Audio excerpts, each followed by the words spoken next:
Joshua E says I can hear. Joshua E says I can hear. That's great. That's what we need. Maybe now I heard a click. This is the real test. Oh, here, lesson. Class lesson. Oh, today I have my Snap camera on. I do want to make sure we're doing love-related topics. I'm glad Hohenheim's here. I want to do love-related topics on... Maybe we should make it Thursday, because I know Wednesday's hump day, but Thursday's the day that's like... Especially if you're a dude, I feel like Thursday's the day is like, okay, get ready, boys. We're going in. We're going in. Weekends here. If you're single, yeah, you got to be on high alert. You got to be ready to rip, dude. I don't want to hear it. Sorry, that volume was too loud. Bear with us, folks. The drip is just coming in. You know, most people would have said, hey, don't go 5 days a week so quick. Don't go 5 days a week so quick. But I said, the community needs it.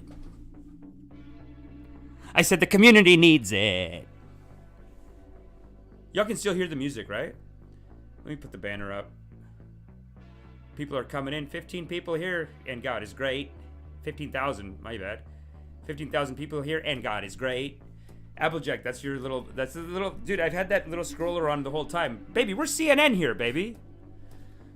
What do you think this is? This is CNN. I want to start getting like 6 things going on at the same time, and my face is just doing 3 snap filters. This snap camera's great though, right? This is I love you so much.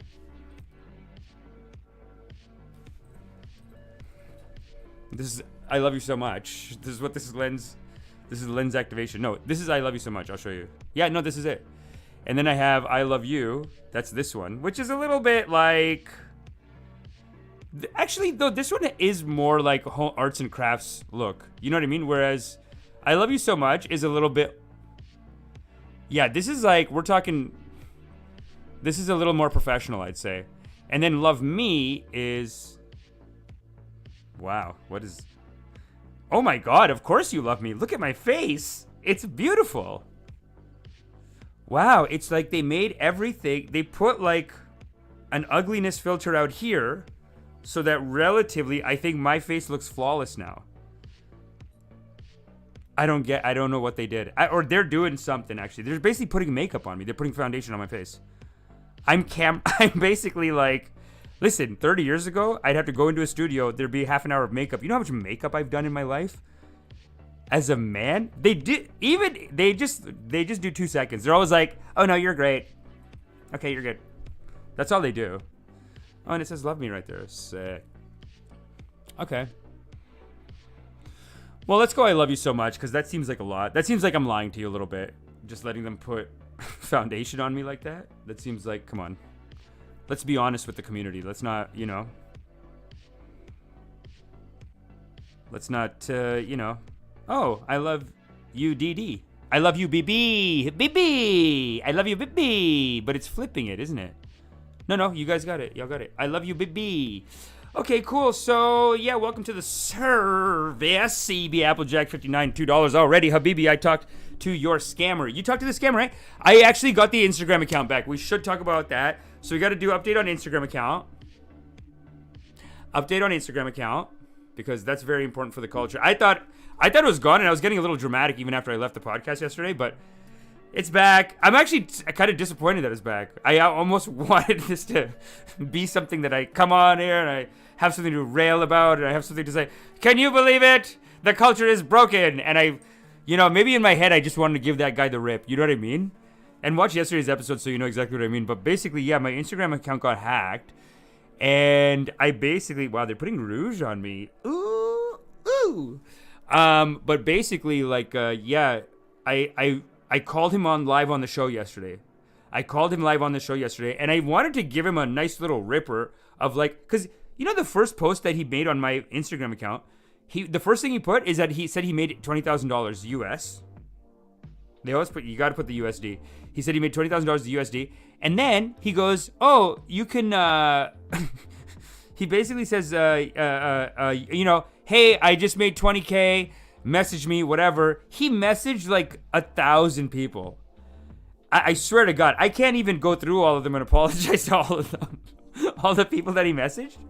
I can't. I did like 3 and I said, okay, well, that's it. The rest of you, I don't know. If you buy it, you buy it. I gotta post a story saying, hey, I got my account back. Okay, fine, I'll do that. No, you're right.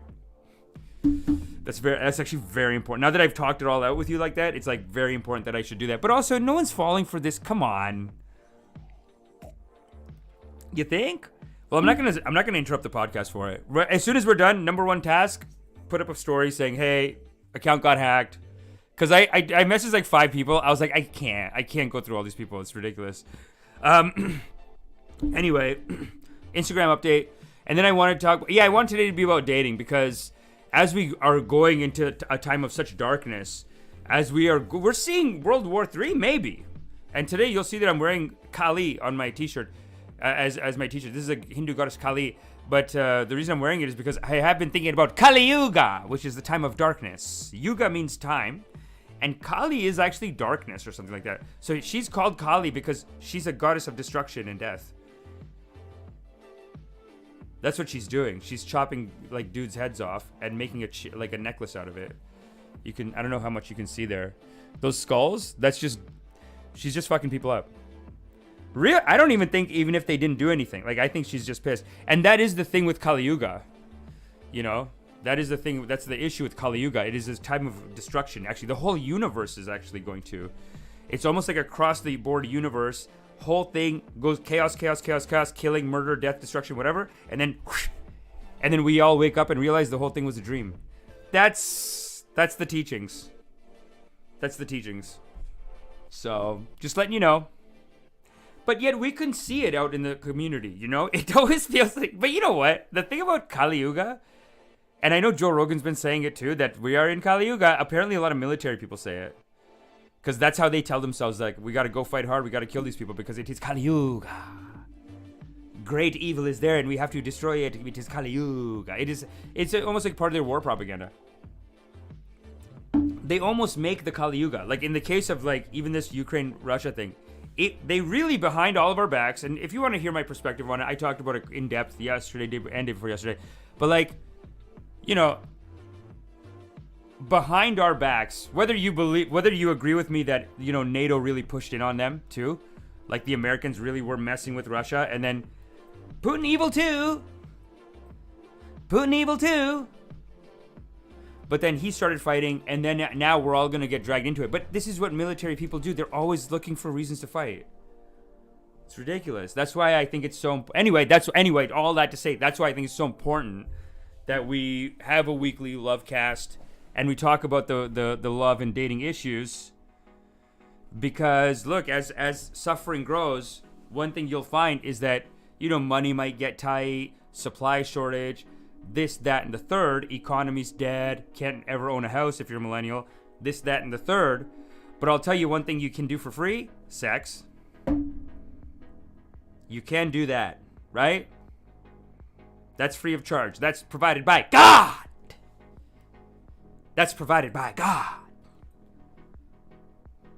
And that's in the teachings that, you know, in Western philosophy, God's up there, you're down here, and God's watching you masturbate. And God's looking at you saying, again? Hey! How many times? How many times in one day? Let's get some work done. That's what Western God is doing. But Eastern God is more like this, like everyone is God. So Eastern God is like everyone is lit up from the inside. Just as CB AppleJack 59 $2. Bhagavad Gita is only part of the Mahabharata. Yeah, it is. It's a speech in the Mahabharata. Mahabharata means Game of Thrones, and before they go for the main speech, there's one guy who says, "I don't want to do it. I don't want to fight. I want to kill my family." And Krishna, the reincarnation of God, he gives him like a banger ass speech. He gives him a ripper ass speech and says, "You have to fight, brother. You have to fight." And it's war propaganda, quite frankly. It's not in keeping with the loving kindness teachings, as far as I'm concerned. It's a different department, though. It's karma yoga. And they also believe in Kali Yuga, and they also believe in doing, like, living in the world with loving kindness. But, you know, he really twists the whole philosophy in the Bhagavad Gita. He really twists the whole philosophy so that you're applying your loving kindness to destroying your enemy. You know what I mean? Like, they just twist it and make it like that. But everyone reads it as a metaphor. Like, I'm a Patel. I've said it a million times. I'm a Patel. The Patels see the Bhagavad Gita as their main text. It is, you could say, the operating system of the Patels is the Bhagavad Gita. And the reason they love it is because they treat the market like that. And that's why you're going to see them take this market. You know what I'm saying? They're taking this market. Big business owners, big tech. Roberto on Monday was saying that, like, it's a crazy amount of Indian CEOs just running the show at these big tech firms. I wonder, I don't know. Like, I mean, regardless, this Bhagavad Gita maybe, I don't know. Because that is their mentality. They don't believe in any kind of violence, actual physical violence. But they're capitalists, and they treat the market the way that Hare Krishna, which is the character in the Bhagavad Gita, he's giving the other guy the speech to say, like, no, you have to fight. You have to do your karmas.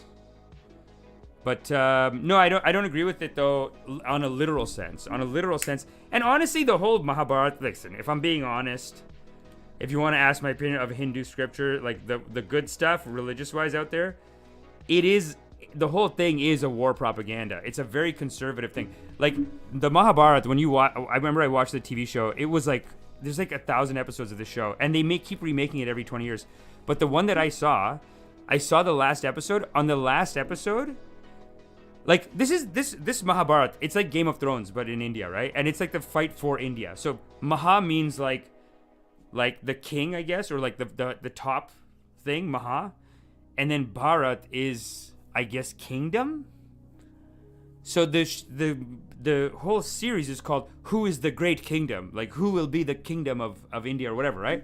So they do this whole fight, and it starts over meaningless stuff, but it is, you know, it's complex, politics, whatever, but it starts over like a weird bet, like, where these 5 brothers who are like the son of one king, they bet their wife, like they were gambling, and they lost everything. So then they bet this woman, or they bet their wife, and then some guy tells them, like, now you all 5 have to marry.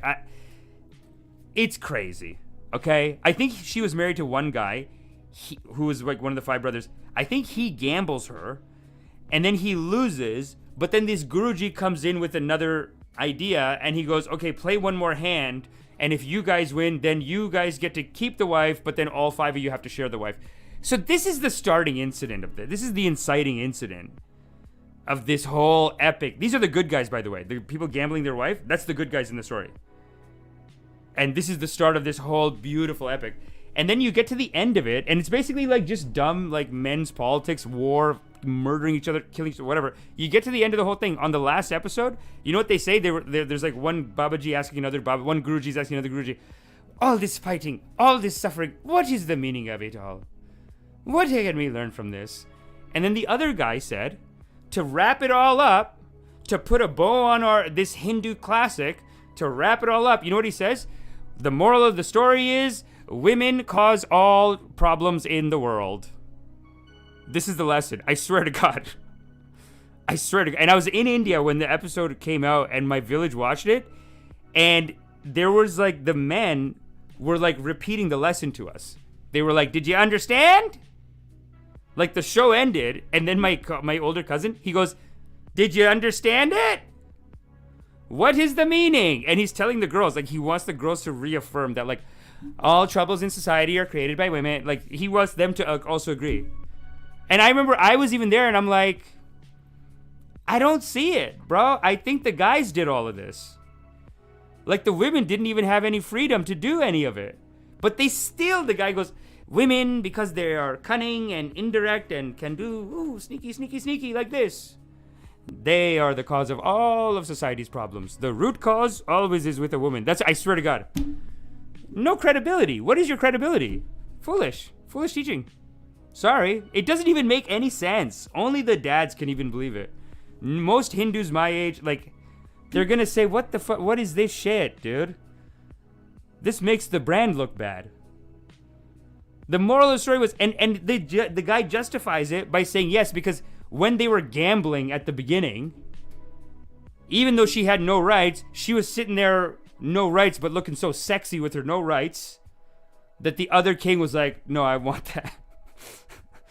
Because she's so goddamn sexy that she caused the whole war. It's a whole war.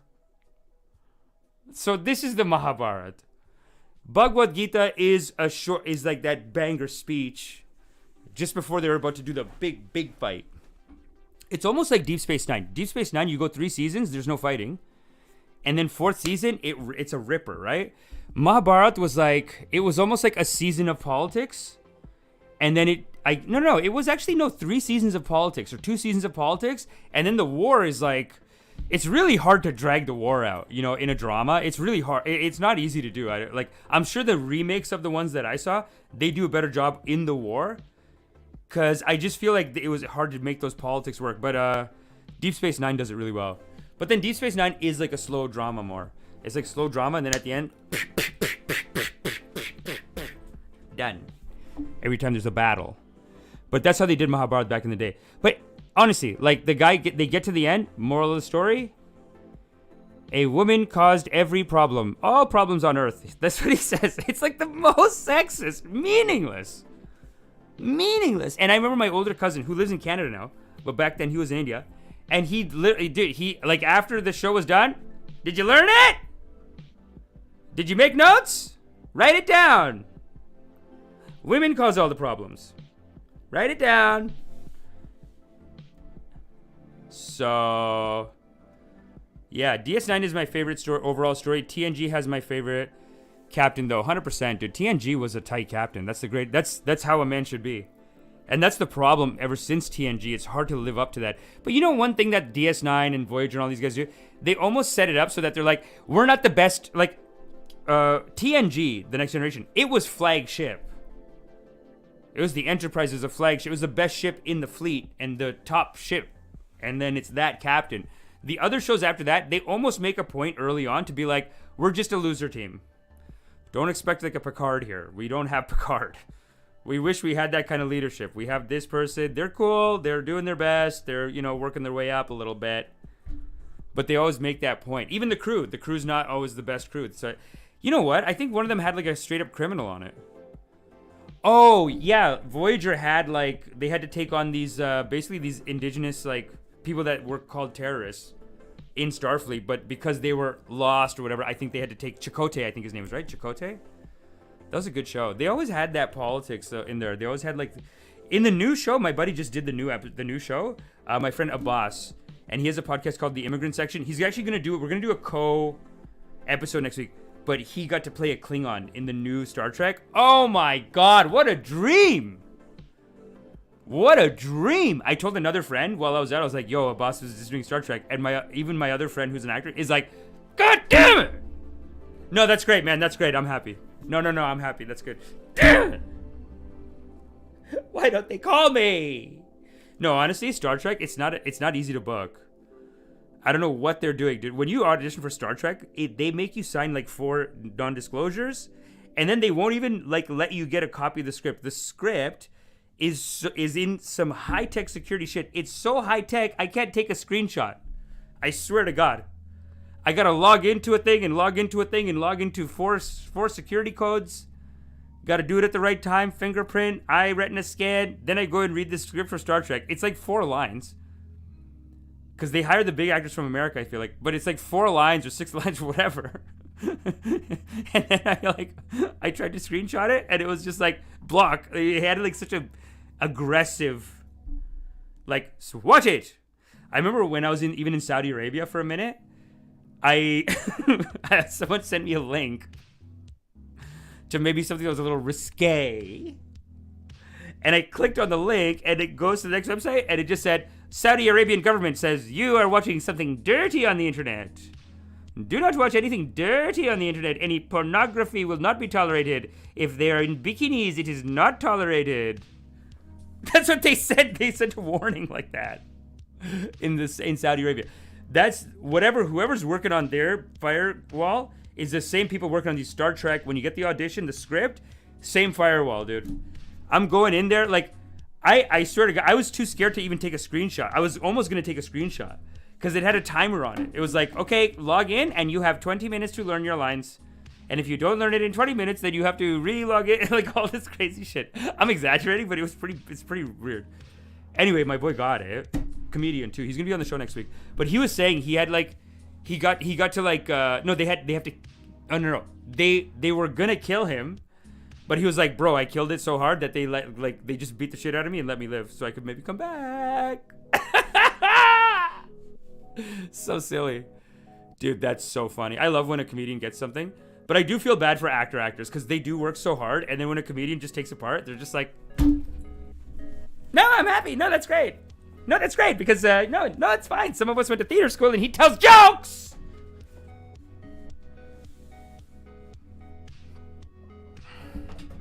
Excuse me a little bit. It's getting a little aggressive in here. Wow, good thing there's no green screen. That's it, baby. Get funky with the music. Get funky with the music. It's Thursday. We got to go into the weekend. You know what I'm saying? We got to go into the weekend.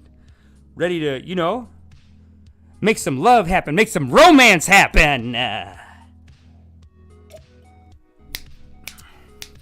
No, you got to do it. Listen, you got to do it.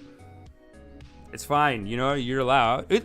It almost, honestly, culturally, I do feel like it's my culture. I feel like when I was growing up, my sisters actually taught me this. I had two older sisters. I feel like they actually taught me this, that like, if you're single and you're out,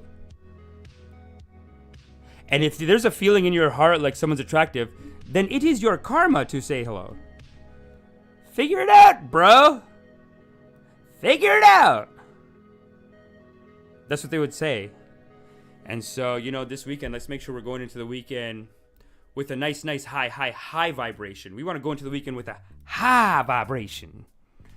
Because what'll happen is when your vibration's high, and actually, shout out to Sarah. Sarah gave us $70 yesterday. Gave $70 to the Drip podcast. Thank you, Sarah. You are loved. God is great. Not that I want to pressure anyone into giving money. We got to set up these like memberships or whatever. But I just want to make sure I get the 5 rips done this week, and then we'll figure all that out next week. But she gave $70. She really wanted us all to read a book called On Tyranny. So I got it. And I was very impressed. It's like a whole book about how to avoid tyranny. And it really is a must read for the society, for the whole culture at large. Yes, of course. Of course. It is this or you will be ruled by Putin and his like. I'll tell you that. You have to be responsible. You have to proactively, non-doingly, lovingly take action to be responsible for the culture you're in. It's actually a very smart book. But I'll tell you one of the chapters, which is very much a loving kindness teaching. So I saw it and I said, well, I'm going to tell the people about that. It's actually written very cool. There's like basically 20 rules. I'll just read the rules to you. And so clean, because each chapter, baby, love you, man. See, Applejack, it's not even about that, man. It's not even about that. Thanks, baby. I appreciate you, though. You are doing $70 in $2 increments. It's funny. She gave us $70, but when she gave 50, she was like, sorry to interrupt, but... What a darling. That's such a nice thing to say. Okay, so there's 20 rules. It's called On Tyranny. There's 20 rules. Each chapter is a rule. It's so tight. Each chapter for 2 to 5 minutes. So I'll just tell you them, and I'll tell you the one that I thought was incredible. Do not obey in advance. So this chapter I've listened to. This is very interesting. Do not obey in advance is kind of like what these truckers are doing. Where even if you don't agree with them, like the Canadian truckers protest, even though I don't totally agree with like what they were protesting for, I like the fact that people are saying, F you, dude! To the government. You need that. You need people in the culture. Applejack says last time interrupting. That's so funny, dude. I hope now we're going to really talk her out of giving donations. She's like, well, I don't know. They're all laughing at me. Sarah, you are loved. Thank you so much. I don't know if you're here today, but all good regardless. But appreciate you so much for giving this donation. But more important than the donation is that she gave us this book. This book's very tight. It really is mandatory listening. First one, do not obey in advance. That's very true. Defend institutions. Very true. One thing growing up I never realized, I had to watch old documentaries about this, but when these plagues and stuff hit, it's like, it's not the damage isn't even so much that they killed people, but more damage comes from killing people that know how to do shit. So when the old plagues came around, they would kill off like the older people who knew how to manage everything, like the banks and the whatever. And then a bunch of 16 to 20-year-olds would just take it over. They had no idea what they were doing, and it would further like spiral them into another thing of like chaos. You know what I mean? Because as much as I think every generation should improve and change, you do almost need to learn the system and then be like, okay, this is dumb, this is dumb. You can do that after, but I feel like you need that. Defend institutions. Anyway, 3, beware of the one-party state. 4, take responsibility for the face of the world. 5, remember professional ethics. 6, be wary of paramilitaries. I think in Canada, we're very wary of these paramilitaries. 7, be reflective if you must be armed. Wow. Can you imagine? Like, I can't imagine. In Canada, it wouldn't. But geopolitically, I've heard it would just never happen over here. Okay. 8, stand out. I like that. 9, be kind to our language. 10, believe in truth. 11, investigate. 12, this is the loving kindness teaching. Make eye contact and small talk. Number 12, make eye contact and small talk. This is very powerful. We're going to come back to this. 13, practice corporeal politics. I don't know what that means yet, but I'm sure it sounds important. 14, establish a private life. 15, contribute to good causes. 16, learn from peers in other countries. Wow. Honestly, this is how Japan got tight. They were bringing in consultants, military consultants, management consultants, government, like they brought in people like in the 1850s and stuff from the West. They would just pay people, bring them in and say, hey, how do you manage your this system? How do you manage your this? What are you doing with your roads? And they didn't copy it. They actually improved it.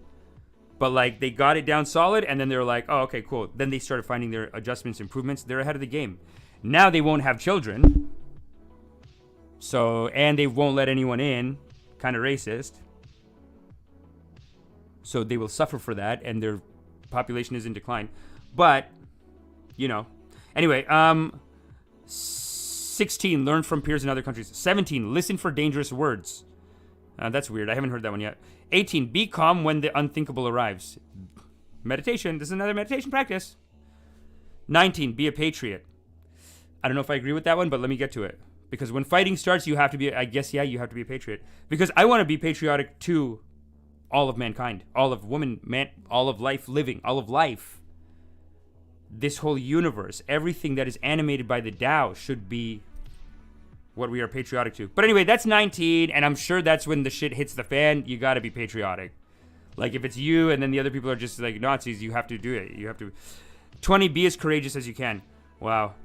That's also a big thing too. In a lot of loving kindness practices, people think loving kindness, it really is just be a softie, be a loser. No, it's basically love yourself so much that being courageous is natural for you. That's what the teaching is. And, oh my God, Empress on the Throne. Damn, thank you so much. Hold on, I didn't read these. Let me read these. Russell Stratum, $2. I'm with CEB. Heart the congregation. I do smaller but more. Love you, baby. Listen, don't feel. Wow, everyone's like feeling pressure to give money. Hohenheim Productions, $2. No be there. No be there. And then we have Empress on the Throne, $20. Thank you. Amish, you're always in good spirits. Stay the course. Thank you, Empress on the Throne. I appreciate you. No, that is my job. You know, I do feel like even with the show like this, but as an artist, your job is to technically raise the vibration. That is your job. So that doesn't mean ignoring your negative emotions, but it does mean like some kind of like go through a process of catharsis with that so that you come out, you know, so and whatever, like it should be raising the vibration. I think raising the vibration is like seeing the outlook from a higher level so that other people can say, ooh, let me, that he has a good view. Let me go up there. Let me see his view. because the higher you go in vibration, the better the view gets. Actually, you know, Michael Beckwith says this. He's a preacher. He's a Christian preacher, but y'all know that I love Jesus just as much as I love the Buddha. Michael Beckwith. But he's more of like, he was in The Secret movie too. So, you know the type. Big on Oprah as well. By the way, how's that sound to my voice mix? Let me know in the comments. But he basically says that like the higher you're up in these your vibration, like, which basically means the better the mood you're in. He says like the more of the world you can see. So if you're lower on it, and there's actually like a whole funnel actually. Why don't I just show you guys? I actually got this banger ass company making me graphics, and it's pretty sick actually. You guys will love it. Let's go to the RT presenter, and I can remote control them from here. This is so sick. I got 3D graphics. You know what? They said the show's so banger. We need 3D graphics for it. I'm gonna turn off the snap camera. Quit you. And camera. Change the camera. And God is great. And God is great. Thank you, Snap. That's enough. Time for RT. So I'll show you. Okay. It's a little choppy, but don't make judgments on that. It's fine. We can survive, okay? It's a little choppy, but they are a big company in Israel, of all places. And they've seen my work, especially the meditation, and they said, you know what, we want to help you with your designs. So yeah, no, I can basically pull up 3D designs on this thing. Can y'all see this? Yeah, of course you can. Great. So basically, and then I have a remote controller for it right here. And so, yeah, this is the levels of consciousness. Basically, it's your mood that you're in. It's basically the higher up, the better the mood. But this is like a 3D thing. So, okay, yeah. Oh, shit. Okay. There's another graphic coming. Don't worry. A lot of graphics already made. That's my bus. That's some source energies coming out there. Oh, here they made one of me. Come on. Scale it. Make it bigger. Raise it up. And raise it up. And that's it. So this is a very powerful graphics that we got here. Wait, why did I bring this up though? I was just gonna show you. Oh yeah, no, we're gonna get back to this energy levels thing. But this is from Artie. They're making me some graphics. It's cool stuff, I feel like. Oh, this one I think can shoot out. They made me a new one today. And change it. Wow, see, it's down there now. Okay, great. Great, okay. Bing bang. A bing bang. And rise out of the drip. Rise up out of the drip. There she is. He is. And now, if you look at that, out of the third eye, there's some loving kindness coming out of there. So let's just shoot that over to me then. And so that I can just channel it out to y'all. You know what I'm saying? Ah! And that, yeah, okay. And now we can do that, I think. Ah, there we go. Okay, we're losing a bit of the face, but that's fine. Let's see if we can get those energy particles. Come on, baby, hit me. Come on, baby, hit me with the loving kindness. Come on, baby, everyone's here. Come on, baby, we're live on YouTube. We're live. Let's bring in those particles. Oh, there they come.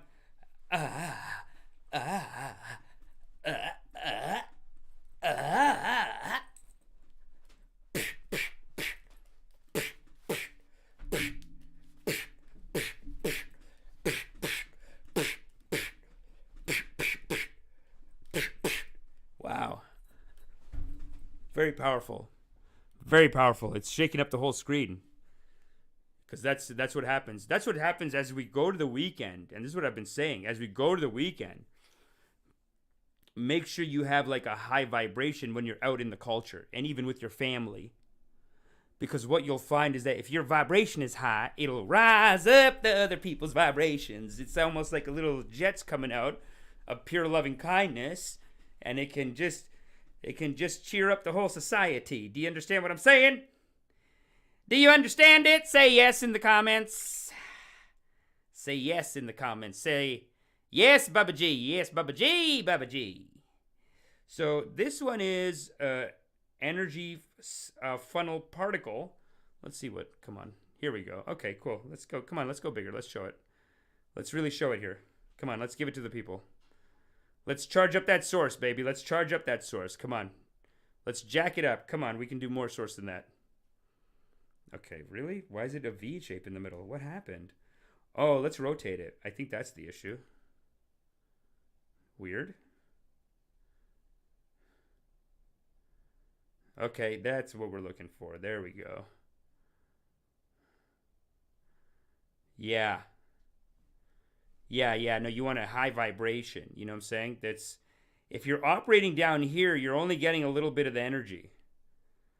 Anger, negativity. The energy's in you, but you can't control 80% of it, 90% of it. It's actually channeling in. All the energy's coming in all the time. But if you're living in fear, negativity, doubt, then you're only getting access to 10%. The other 90% is doing automatic programs. If you're down in here in fear, uncertainty, doubt, that's what uncertainty is. That's what doubt is. It's just extra brain programs just running on diverted energy. But then the higher you go, you're getting more access to it. Anyway, Michael Beckwith says that when you're feeling negative, you actually have less options in a way. You don't see how things will even work out. It's just ideas don't even occur to you. But then when you go up to the high vibration, when you're up there closer to God, when your vibration is high, close to God, well then guess what? Then you can just kind of spread that love out there. You know what I'm saying? So anyway, Empress on the Throne, thank you so much for that's. I really appreciate that. $20, damn. Everyone's dropping monies today. Listen, our numbers are dropping like crazy. I'm not gonna lie to you. It's gonna happen though. It's gonna happen. And you know what I think is so interesting about it is that just a week before, I was asking Marco. I was like, Marco, what are you doing for the hits? And Marco says, what am I doing? Or like, I'm saying, how are you trying to get more subs? Marco says, I'm not trying to get more subs. I'm trying to drop subs. He's put out posts saying like, if you're here looking for MLM content, sorry, not gonna happen. Love you, but you can go now, and you can, like, if that's all you came to do, hey, love you. But our time is done. And that's fine. And that's why I put up the clips even with Steven. It's like if that's the, if you feel like it can't do it for you, then that's okay. You are loved. You know what I mean? If you don't want to, because we're all going through a process here together. I feel like Hohenheim is here. Applejack, obviously, we're almost going through a process of creating a piece of art collectively. It is a collective piece of art. It's very modern. It's actually very extremely modern what we're doing. Very cool, very modern. And see, BabaJi says, pressure people, spend your last dime. Just kidding. See, what is the Amish NFT? Pixelmon style? I know, it's pixelating now. I really got to talk to these guys. But I think it could be a little bit of up and down with the internet. Listen, we're going to figure it out. This week, in my head, I was like, do I just spend the week figuring out a bunch of tech stuff, and then next week I'll do Monday to Friday? And I was like, if you do that, you might just never do it. If you stop to do that, then you might just never do it. Get to it, son. I said, get to it, son. Get started. Let me just close all these other windows I have open. I just have way too many windows open. You know what? I need to save these. So I'm going to leave 2 open. 3 open. Wow, 10% less choppy. There we go. Too many windows open. That's fine. Listen, we're going to figure this out. Also, I got to reset this computer and everything, so... And hey, that's why every dollar goes a long way here. I'm just going to put it all right back into the stream, babies. Right into the stream. CB Applejack 59, $2. If we share the stream, it will get out more. Yeah, share it. And make sure you hit the like.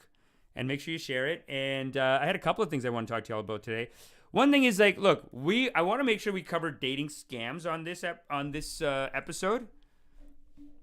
Carpy says channels must evolve, never become still. It's true. We are evolving. We're really riding like a wave here. We're on the ocean. And even this choppiness is part of that wave. Like, it's never so perfect and so steady. Is my audio okay though? Tell me if my audio's too choppy to hear or something, because that is something that maybe we gotta, do something. But I feel like I'm coming in loud and clear, and that's the most important thing. And maybe I just shouldn't move around so much. Maybe that's God saying, "Hey, stay still. Hey, just cool it. Just cool it. You don't need to move around all that much." The background is looking sexy today, so just cool it, and that's fine. What I will do is maybe I'll put on another light. They do have a sexy ass light, but audio is nice. Thanks, Owen. I appreciate you. Oh yeah, that's way too bright, but you know what?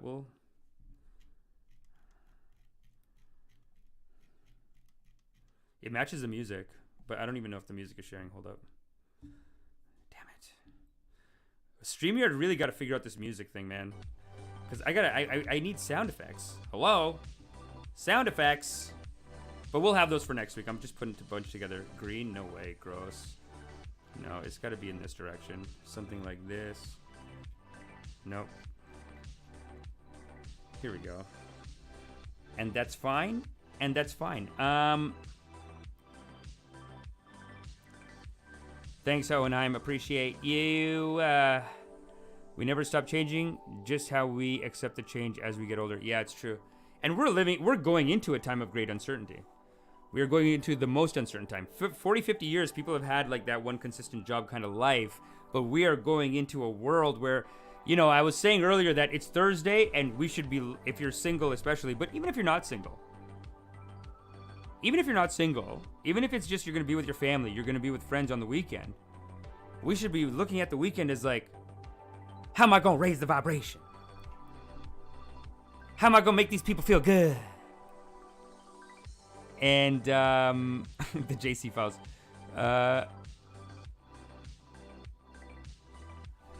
Damn, dude. First episode. So yeah, we need to keep that vibration high going in. Thursdays, I wanted to keep it about dating. I want to keep it about dating scams and stuff too, and just like the dating culture in general. And look, this might be a bit of a stretch. Well, no, not really. It's a scammer and a thing. I watched the Inventing Anna documentary the other day, and I saw the first episode. Let's bring it up. Let's bring up the trailer, no audio, because the audio, I'm really getting dinged on audios here, people. Really getting dinged on audios, people. So this is it, and I had to stop it. I'm not going to lie, I had to stop it.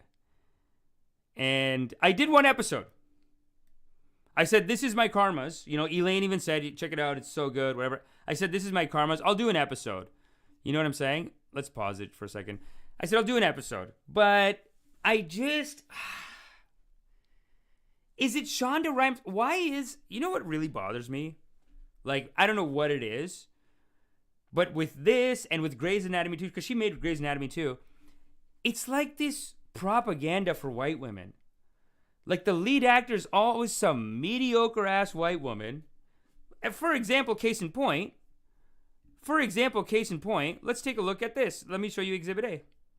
For example, case in point, let me show you Exhibit A. No. Where is it?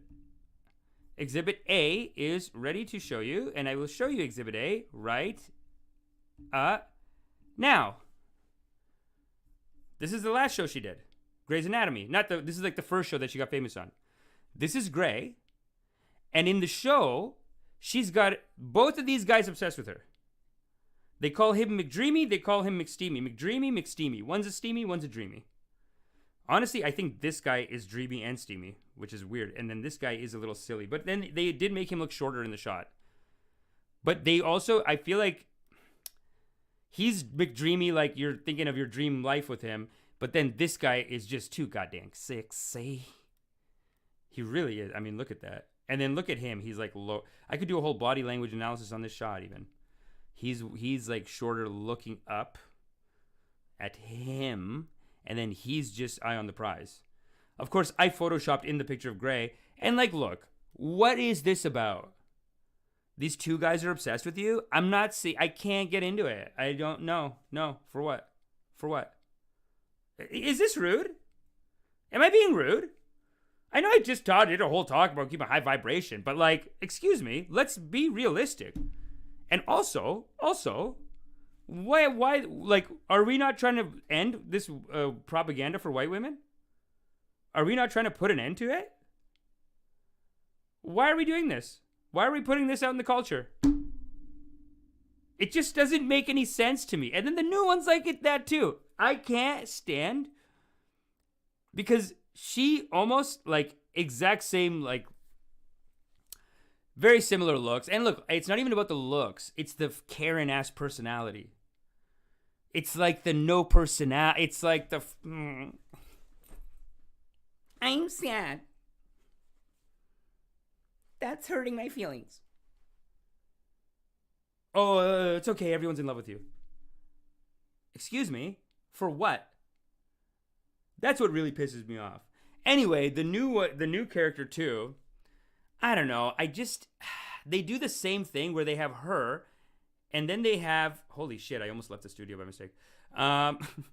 They have the lead character, which is just another gray. I feel like all of our shows have like a Grey's Anatomy gray character.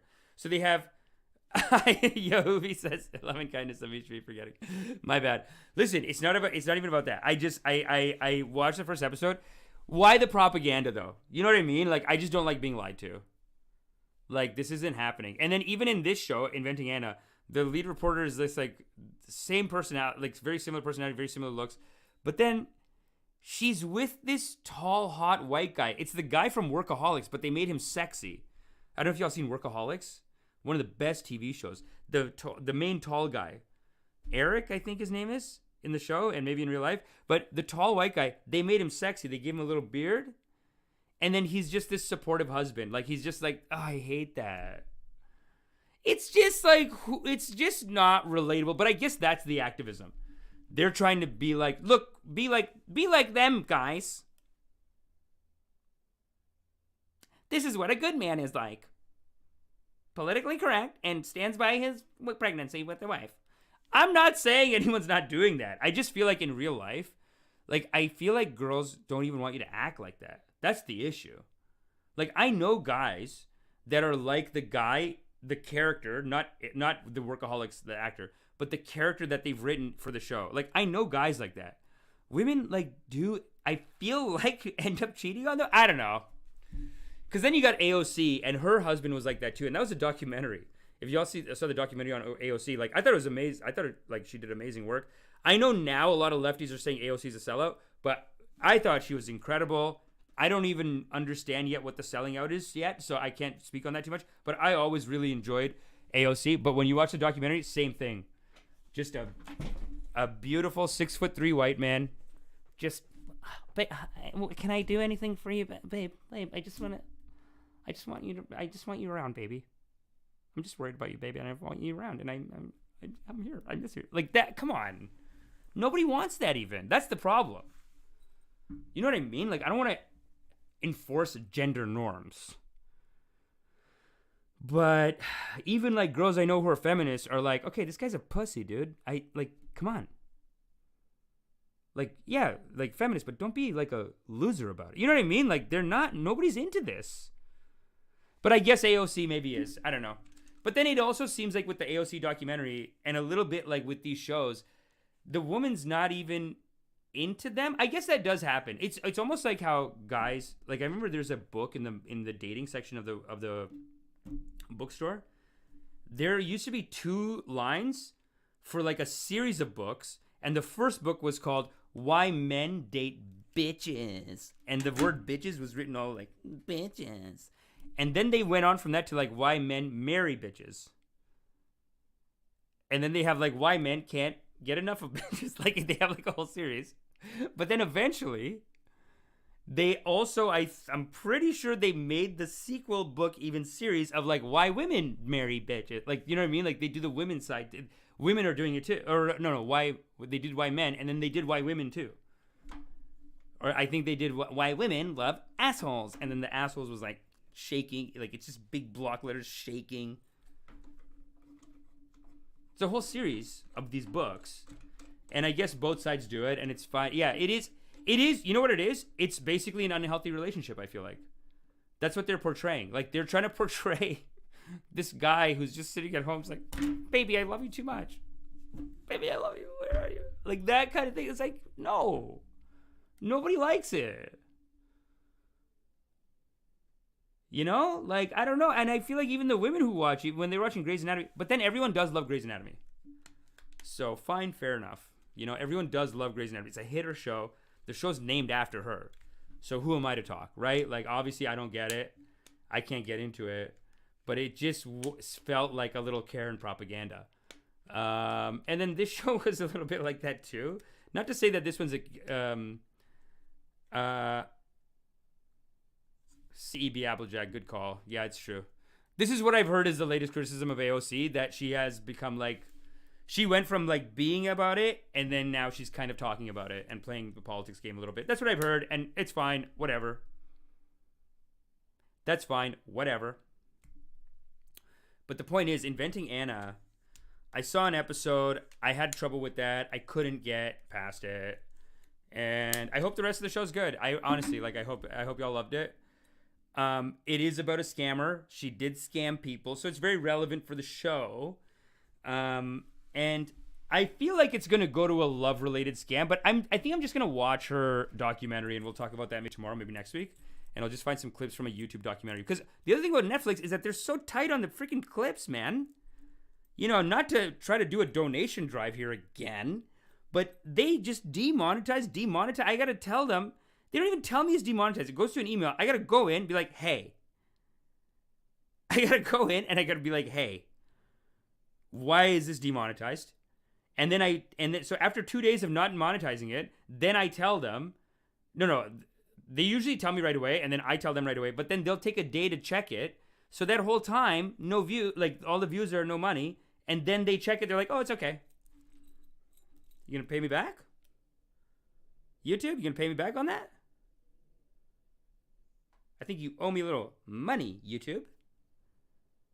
But it's fine. We're doing our karmas here, and we're gonna look. We just got to be more and more careful. You know what it is? We gotta take the market. And you know, listen. Bolt is asking the question, Amish, how do I not die alone? Listen, man. We have to be out here in the culture, in the market.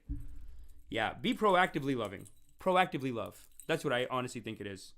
That's what I honestly think. Proactively love. Proactively be out, be in the culture, be part of the community. That's why I want to do like a love rip on Thursdays or Wednesdays, just so that when we go into the weekend with high vibration. When we're going out to our social settings, when we're with this family, you're going to the club, you're going to dance, whatever you got to do. I want to make sure y'all going out and being, you know, high vibration. High vibration. And what is taught by the Buddha and most of the teachings is that when you are high vibration, it'll naturally attract others who are high vibration to you, and that's it. And that's fine. CEB Applejack. Sorry, I am heavy on politics. AOC is a trigger name. Yeah, that's fine, dude. Don't worry about it. Don't be sorry. This is what we need. You know what I'm saying? We have a good community here. DJ Dumlao. Amit, how can I join the call-in? Yeah, I guess we got to do a call-in in a minute. You know what I'm going to do? Actually, I do want to show you guys a video. So that's one topic. Dunskies. We're going to come back to proper politics tomorrow. I do actually have a video from Tom Nash. Yeah, why don't we watch that, actually? You know, instead of saying that I have a video from Tom Nash, I should just say I have Tom Nash here on the podcast right now to join us. No, honestly, I could just ask Tom Nash to come on the show, but I saw this video and I want to watch it, so I just figured, why don't we all just watch it as a community? And, you know, I've been talking a lot about Putin. I've been talking a lot about how I think, you know, although he's bad, what he's doing is really bad. It's really rough. It's a very aggressive fight that he's started. And it's mean, and it's killing civilians, and it's like so sad. At the same time, NATO has been fucking with him. And I do think it's important to acknowledge it. And I think it's important to acknowledge the trauma that Russia has gone through as a country when they fought off the Nazis, you know, for us in World War II. For us, yeah, of course. They did take on that sacrifice. Not by choice, I guess, but they did take it on.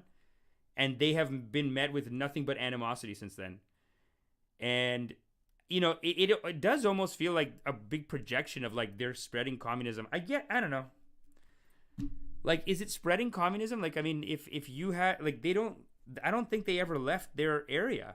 Definitely right now they have no troops outside of Russia. 0 troops outside of Russia. France has colonies still. USA has, they just sent in their 7,000 people to Germany, and so Germany can send their fighters to the front line.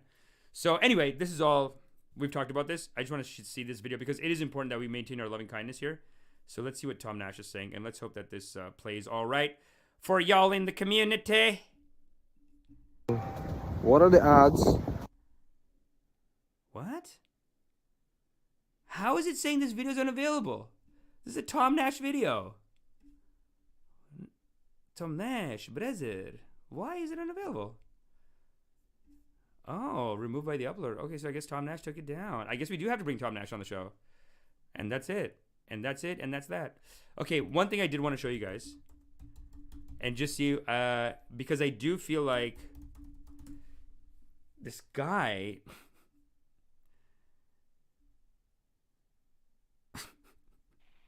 This? Yeah, this is the video I want to show you guys. So apparently, like, I guess like maybe a month ago, this guy Tom Torerro, he's a pickup artist. Just to set it up real quick. So this Tom Torerro guy, I think he was a kindergarten teacher, and then he became a pickup artist, which is an interesting. Which honestly, like the reason I'm bringing this guy up is because I have studied his teachings in the past. Not now, my game's tight. Not now, I'm not currently watching, but years ago, I do remember watching this guy Tom Torerro. And the reason I watched him is because I thought he was such a sweet guy. He was such a sweetie baby kind of guy. And he would, like, he used to be, it makes sense that they're saying that he used to be a kindergarten teacher or like a grade school teacher because he really taught guys how to pick up girls like that. Like he would say, all right, Sanjay, all right. Now listen, Sanjay. Now listen up. You're a good bloke. You're a catch, right? Well then, I want you to go over to that bird over there. Square off in front of her, look her in the eye, and say, excuse me, I think you're quite smashing. I think you're quite stunning. And if it's not a problem, if you're not in a rush, I'd like to have a chat. This is what he taught. He said, Sanjay, you're a catch, Sanjay. Any of these birds would be happy to have you. And if they're not interested, that's all right. We can move on with the day, isn't it? This is what he taught. And people in this video, the guy shows people, like, not only, it's called The Killing of Tom Torerro, Newsweek and Cancel Culture. Basically, the guy that's what he taught, first of all. But this always happens with canceling people. They always go after weak targets, I feel like. They always go after the softest guy because really the other people are just going to, like, get together and fight back. This is the nice guy that wouldn't fight back. You know what I'm saying? He's actually just like Al Franken. Like, I don't know if y'all know about Al Franken getting canceled, but like Al Franken, like, basically canceled himself. Like, basically a bunch of conservative pranksters were doing a radio show. Let me show you that one actually too. It's related. Al Franken. Let's see what images come up for this. I'm gonna stop screen, share screen. Let's go. You're a good guy. You're a catch, isn't it? So why don't you go over there and say, excuse me? Okay, well, the first picture that comes up is him doing this grabbing boobs joke. So this is an issue, right? Obviously, this is an issue. This is Al Franken. But the guy was an incredible politician. And I think it was this girl who was on the radio show. Maybe it wasn't her. But basically, on some conservative radio show, they just were joking. On the show, they say this. They're like, I bet we could cancel Al Franken. I bet if someone I bet you can just find a picture and be like, oh, he was creepy. I don't like him. I bet you can just start that. Then these idiot lefties will all get together and start making up stories about him. And then he is going to be such a pussy that he's going to be like, I wanted everyone to be my friend. And that's what happened. They said it would take 6 months. They're like, we could cancel this guy, this Al Franken. Soft target. Because he's a real great guy. In his heart, he's a genuine guy. He's a great guy.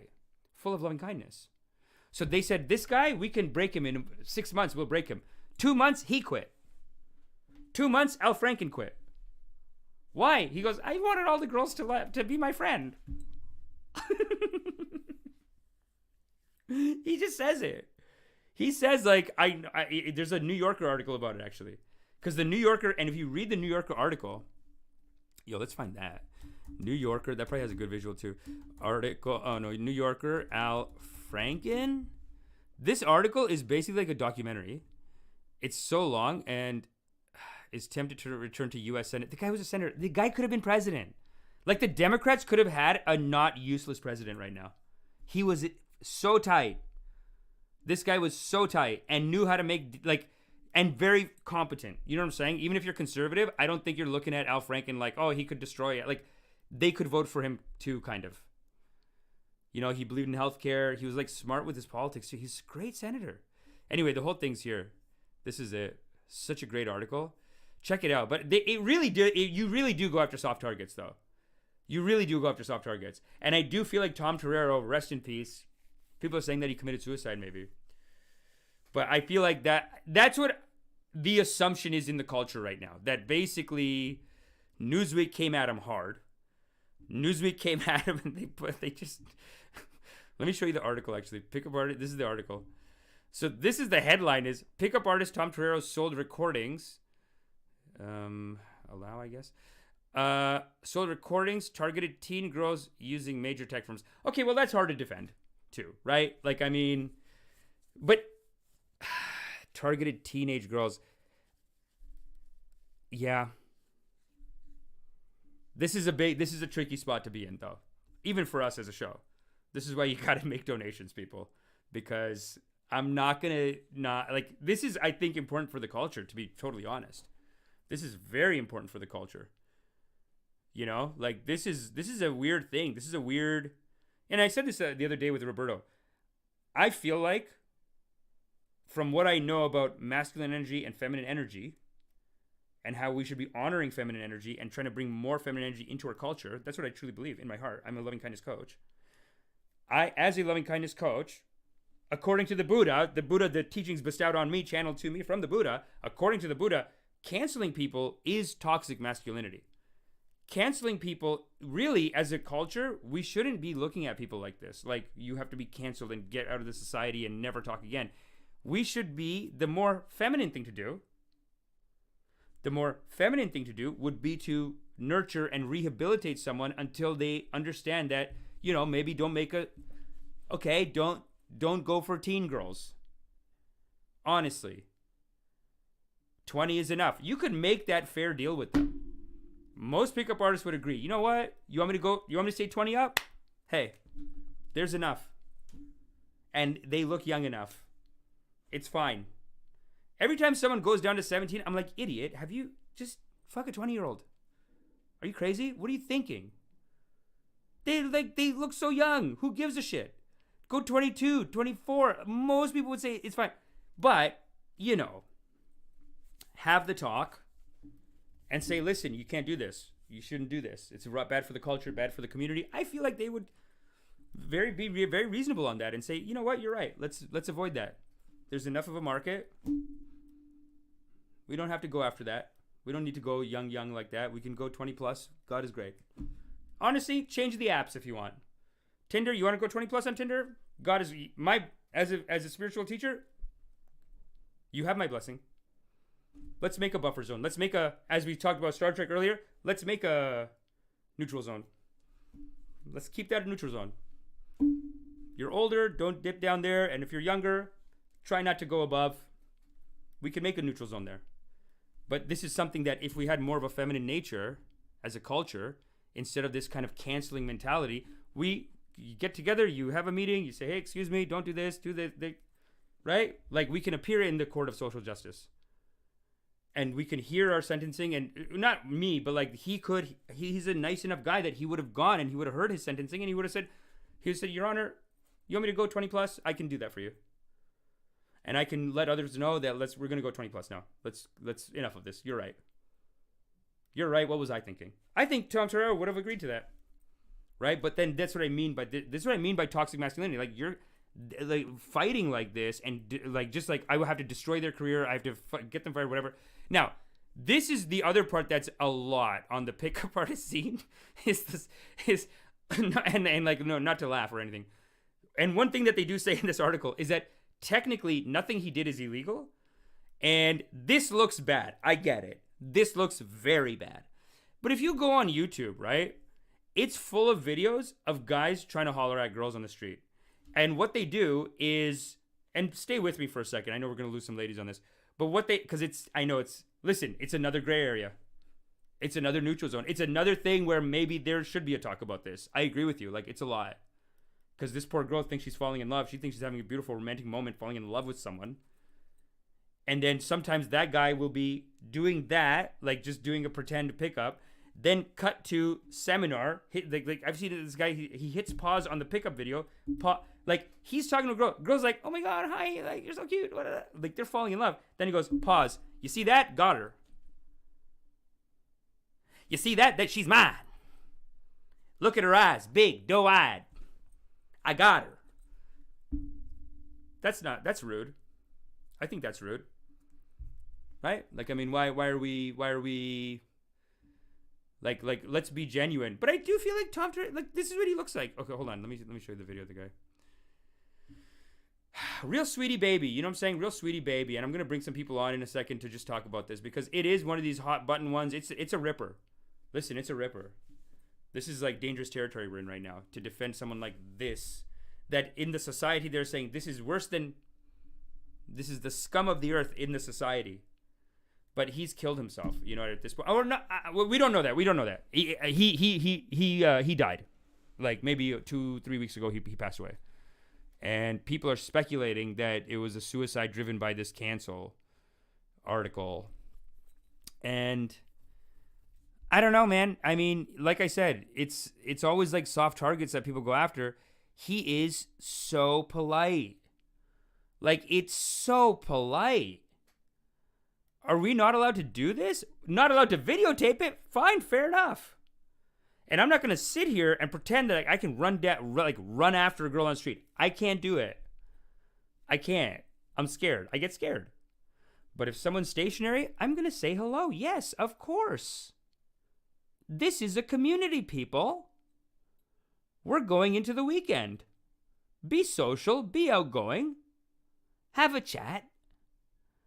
Have a chat then. Right? Are we not allowed to just say hi? And then if the vibe is there and the vibe is there, are we not allowed to say, hey, what are you doing? Let's hang. And once you go to a let's hang, maybe it goes to a let's bang. And there's nothing wrong with that.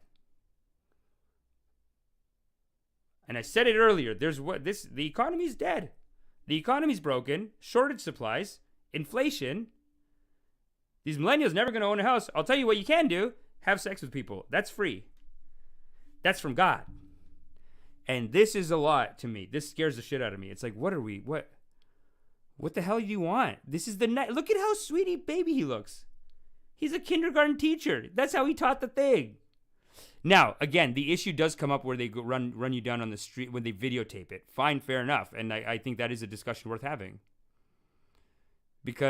But I'm pretty sure, like, if he's showing their faces, they agreed to be on the video. And then if they don't agree to be on the video, they always blur the faces out. So I don't know.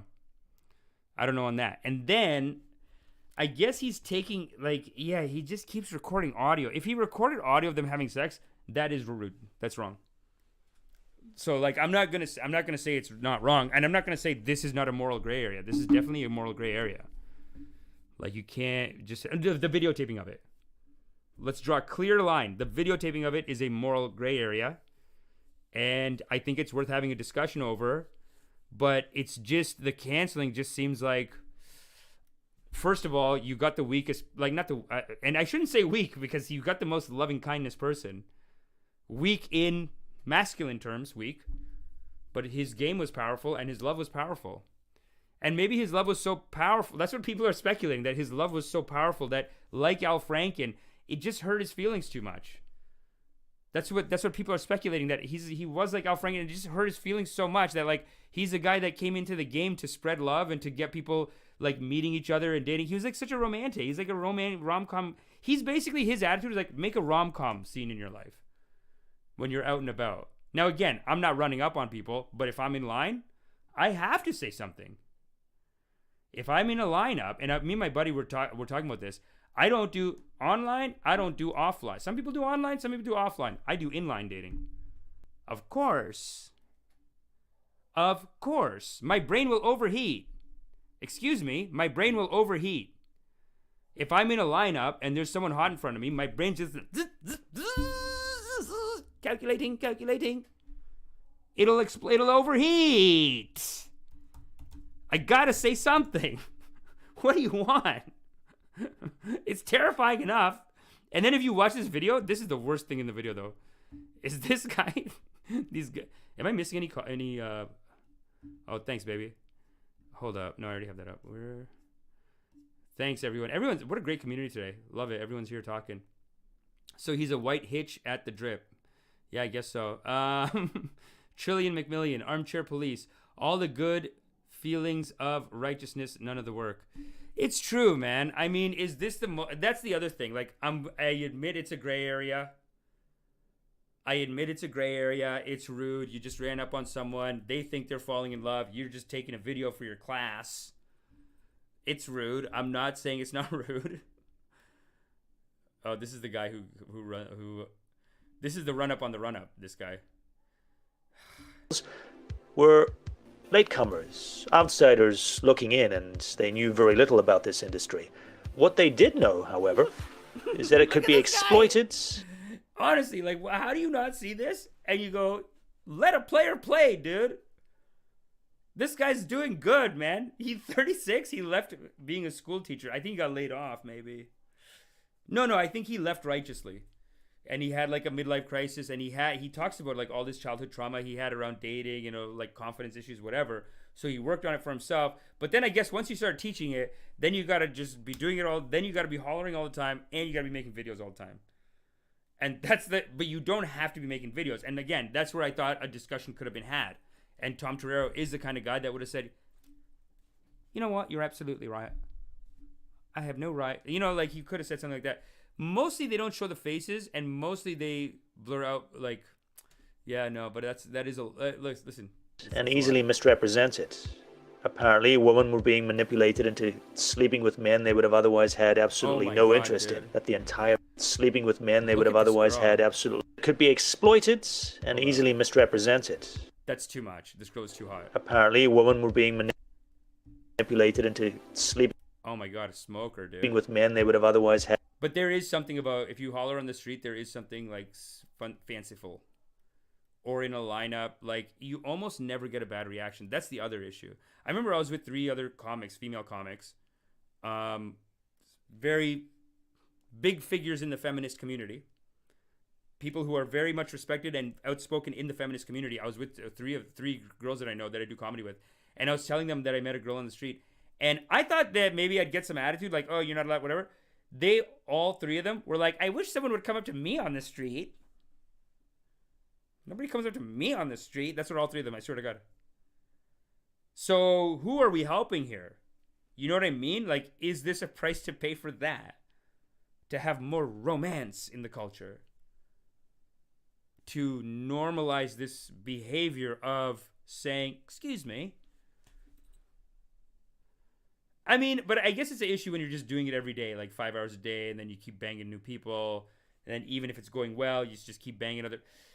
Maybe that's an issue too, right? Like, again, these are all gray areas. I'm willing to talk about it. I just feel like the cancel's a lot. You know what I mean? The cancel just seems like a lot. But anyway, watch this guy. This guy runs up on them so funny. Had absolutely no interest in. That the entire dating space is rife with manipulation from both men and women is something not even considered, of course, by the mainstream media. Hi there. Hey. Hi, I'm Miles Bonner from the BBC. We actually help men. So if anything, we prevent rape culture. So men have the skills to not have to get involved in anything illegal or anything non-consensual. You're telling your students that they should approach teenagers. Not true. The thing that I teach. Yeah, like, I don't know. I mean, did he say that? Yeah, if he said that, that's rude. That's wrong. Like I said, let's keep it 20 plus. I think he would agree to that. Is exactly this. Find out how old the girl is before you do anything sexual. You were teaching men how to pressurise women into having sex. No, last minute resistance. No. You don't remember that, no? No, that's not true, no. Okay, so you've done nothing wrong. Correct. And you don't think you're breaking the law? Of course not. These activists looked on in horror as men who maybe weren't black. Oh, God. Can you imagine? Excuse me. What have you done? What are you doing? Do you know how, like, come on, dude. What's the, like, what? It is super white, honestly. Like, there is white and Indian, but I do find that black guys that I know and brown guys that I know it's almost like your karma. Like, if you're single and you're out and about, it is your karma. It is maybe your duty to say hello to someone and to flirt even. Especially if they smile at you or something, you should. It's almost rude. It really pisses girls off, actually, if they smile and you don't say what's up, because they're not going to come up to you. They do that. They'll smile, they'll look like 2-3 times, and they're like, come on, dude, you're not going to come and talk. Like, they'll get mad. They won't come talk to you. They'll get mad that, like, why aren't you fucking talking to me? But I guess in white, you know what's happened? The white man and the white woman just have gone so far from each other. You know? Is that it? Honestly, that's what I think it is. That they're not willing to allow even this little bit of, like, oh, what are you doing? You're going out? Like, anyway, let's invite some people on, because honestly, this is one of those things where I'm like, hey, is BabaJi talking out of his ass? Maybe I should make a card like that. And just like a music, like, is BabaJi talking out of his ass? And then it's like, YouTube censored. I'll make that for next time. That should be the intro card to all these topics. Cancelled. Amish is canceled. BabaJi canceled? Did BabaJi go too far? BabaJi's canceled. Applejack says, as a brown person, I think I can agree. If they smile at me, I say hi. You should say hi. Come on. And it is rule number like 17 from Tyranny too. The book Tyranny that we were suggested to read, it's like rule number 17 or something, is smile and say hello. And if you look at the great loving kindness teachers, for example, I'll give you an example. Matt Kahn, I took his class, and look, this is a silly kind of guy. I don't know if I showed you. This is what I love about Matt Kahn, the Pleiadian Prophecy. One of my favorite BabaJis in the game. You know what? Let's watch a little bit of this teaching together, actually, because he is so incredible in his teachings. I truly believe it. And you guys are going to laugh at me right now, but you know what? Just give it a listen. I love this guy. He is the kind of guy that if you send it to people, they're like, hey, are you okay? Do you need to get a therapist? Just get a therapist then. He is that kind of guy. But the teachings are tight. Just listen. And so in the beginning of my journey, I was working as a mystic and an intuitive, which I still do everything intuitively. The words I say are intuitively guided. And through the words I offer comes an energetic vibration that we are all receiving. So this is a group healing as much as it is a sitting, a dialogue, and all of those things at once. And then throughout 1 hour rip? 1 hour rip this guy's gonna go on. And sometimes he goes up to 2 hours. And every time I watch, I go, but where's the notes? Where's your bits? You don't write down bits? And watch what he says here. throughout my journey as a mystic, again, I've never really had a formal teaching other than my own intuition.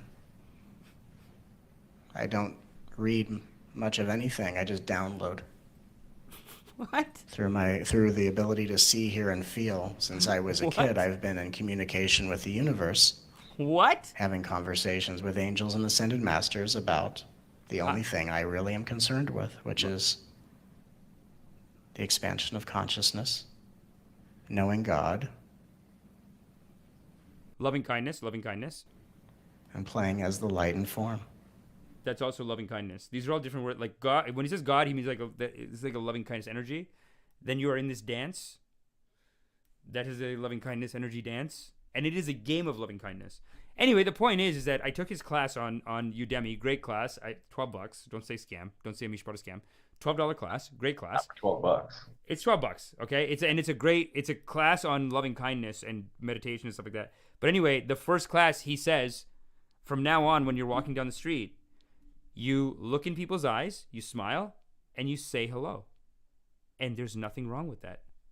You're not bothering people. This is a community. Hohenheim, what's up, man? It's good to have you back. Great to have you on the Love Drip. I had no idea, dude, the sex addiction you were talking about yesterday. So do you have any words on this Tom Torerro? Have you heard of him, or were you all natural? You just came in the game ripping. Well, so because up until, a few minutes ago, I wasn't sure, had no idea about Tom Torerro. When I hear pickup artist, my brain immediately goes predator. Right. And the Fair thing enough. is, so one thing that was interesting is that, so my SAA meetings are on Wednesday nights. And last night we were discussing basically like the topic was about how society has confused the meaning of predator because we've popularized it with the term savage. Oh, it's okay, dude. Oh, that was savage, savage AF. And that makes what you're doing okay. And like at the end of the day, it's not. You know what I mean? You're still a predator. Right. So you think hollering on the street though is predation? Is like if you go up to someone and say, "Hey, I think you're cute." No, I totally not. Definitely not. I mean, like we have to interact as humans. I think the fact that like when it starts purely online, usually ends up being the problem. Like I have this sort of documentary series that I'll need funded before I can really film, where I want to follow around some couples and as well as single people, like where we have some of the subjects dating in what I would call a traditional way, like without not using online dating, or if they do, then it goes straight from online dating to like real conversation. Yeah. Because I have this sort of theory that the reason why this whole like spike in hookup culture has happened is because back in the day, like pre-technology era, we got this dating thing all in balance. So let me give you an example. Like in the 90s, it was like sort of a popular dating fad to be like, oh, you don't screw until like the third date, no hanky-panky till the third date. Fair. And that was because, in the first date, you're getting to know each other. It's like interview stuff and seeing if you vibe. If you have a second date, it's because the first date went well. And, now maybe you're talking about the future or what's going on in your lives now. And then by the third date, you've gotten everything in balance with physical, emotional, mental, and spiritually, that you're ready to progress to being exact. Right. Whereas nowadays, within the first couple of hours, we have the first 2 weeks worth of dates, like in just conversation. And so when we first meet, we're playing catch up. Our bodies are playing catch up. The only thing we haven't had is that physical contact. So that's why, like, you've been talking to a girl for like 2 weeks, and first thing you do the first night you guys actually go out and end up banging, it's because your body's playing catch up, right? Yeah. So I mean, it's just a theory, but I'd like to explore that more with like a documentary series where I follow around singles that are doing just online dating, as well as ones that are doing like traditional dating. So yeah, that's interesting. So in that, I see the benefit of that. And actually in Tantra, they have a lot of practices where you just spend 10 minutes looking, like eye gazing. And that's sexy, dude. If you eye gaze and no touching, then you slowly progress. Like, I think first you do eye gaze and then they sit and then they, like, you can touch each other, but nothing like in sexual areas. Like hands on the legs, you gotta do 10 minutes there. Then they sit on top and you hug. Like, it's really like, and you have to be in the moment with them, like not thinking about anything else. Just thinking about how beautiful this person is, appreciating them, seeing the God in them. And then by the time you start having sex, like, these girls will nut quick. Because they're like, this is like 5 hours of foreplay, bing bang. And, by slowing down, you sped it up almost. Yes, you're like deep into it, I feel like. But yeah. You deepened the mental and like emotional attachment just by so the Kentucky Fried movie from like the 90s, like a parody movie. They have this thing where this moment where they're like listening to a record that tells them how the date's supposed to go. He's like narrating the date. He's like, now undress away from each other, away from your partner on the other side of the room. Take this time to appreciate and heighten the senses as you watch, as you check out their curves and all that other stuff. That's what that makes me. That's what it makes me think of. That's great. Well, it's like American Tantra. Yeah. It was like, just tantric sex. I remember a video that went viral way back in the early days of YouTube about this guy who was like having a tantric orgasm, sitting meditation style, like, sitting just in a pair of jeans. Yeah. Gunking up his zipper. Like, and he's just sitting there, not touching himself or anything. It's like meditating and mental masturbation. It's a real thing. Have you ever seen the 100 orgasms a day guy? No. Oh God. This is a great, like, me and my buddies wanted to do like a documentary about someone, like something like this, like a mockumentary. It's so silly, dude. I'll play you the first little bit of it. This guy has 100 orgasms a day. It's a real issue, man. It's like, it's really hurting his life. Oh my gosh. Yeah. Man who has suffered from 100 orgasms per day. I love how it opens. It's just. Oh God.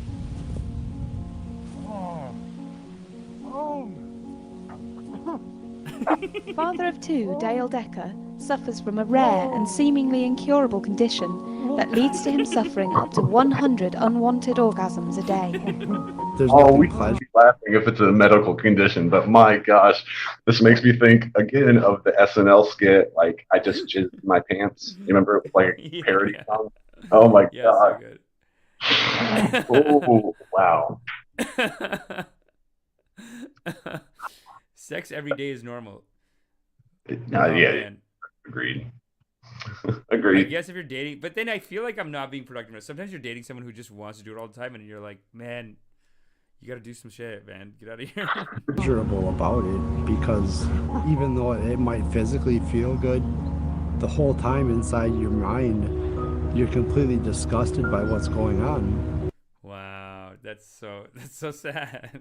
What's sad is that literally this guy's physical condition that he has no control over would put him in SAA in like a moment because of the shame that it carries. Like, holy crap, that's crazy. Yeah, that's great that you have the shame perspective. Not a lot of people have the shame perspective. You know what I mean? Because when you're a kid, you're growing up with it. Your parents are like, "What the hell is wrong with you?" And you're just like, "Nothing." Like you can't even tell them. Right. That's gonna be shames. Yeah, it's gonna be a lot of shames. Yeah, well, I mean, because the thing is, you've got to accept responsibility for what you're doing, and that's part of my really only issue with the pickup artists is that, right? If you're spinning a false narrative, and if it's for views, like, making these women fall in love with you because you're charismatic and handsome and you know how to have a conversation, like, that's some BS, right? But there's nothing wrong with striking up a conversation if it's genuine and authentic.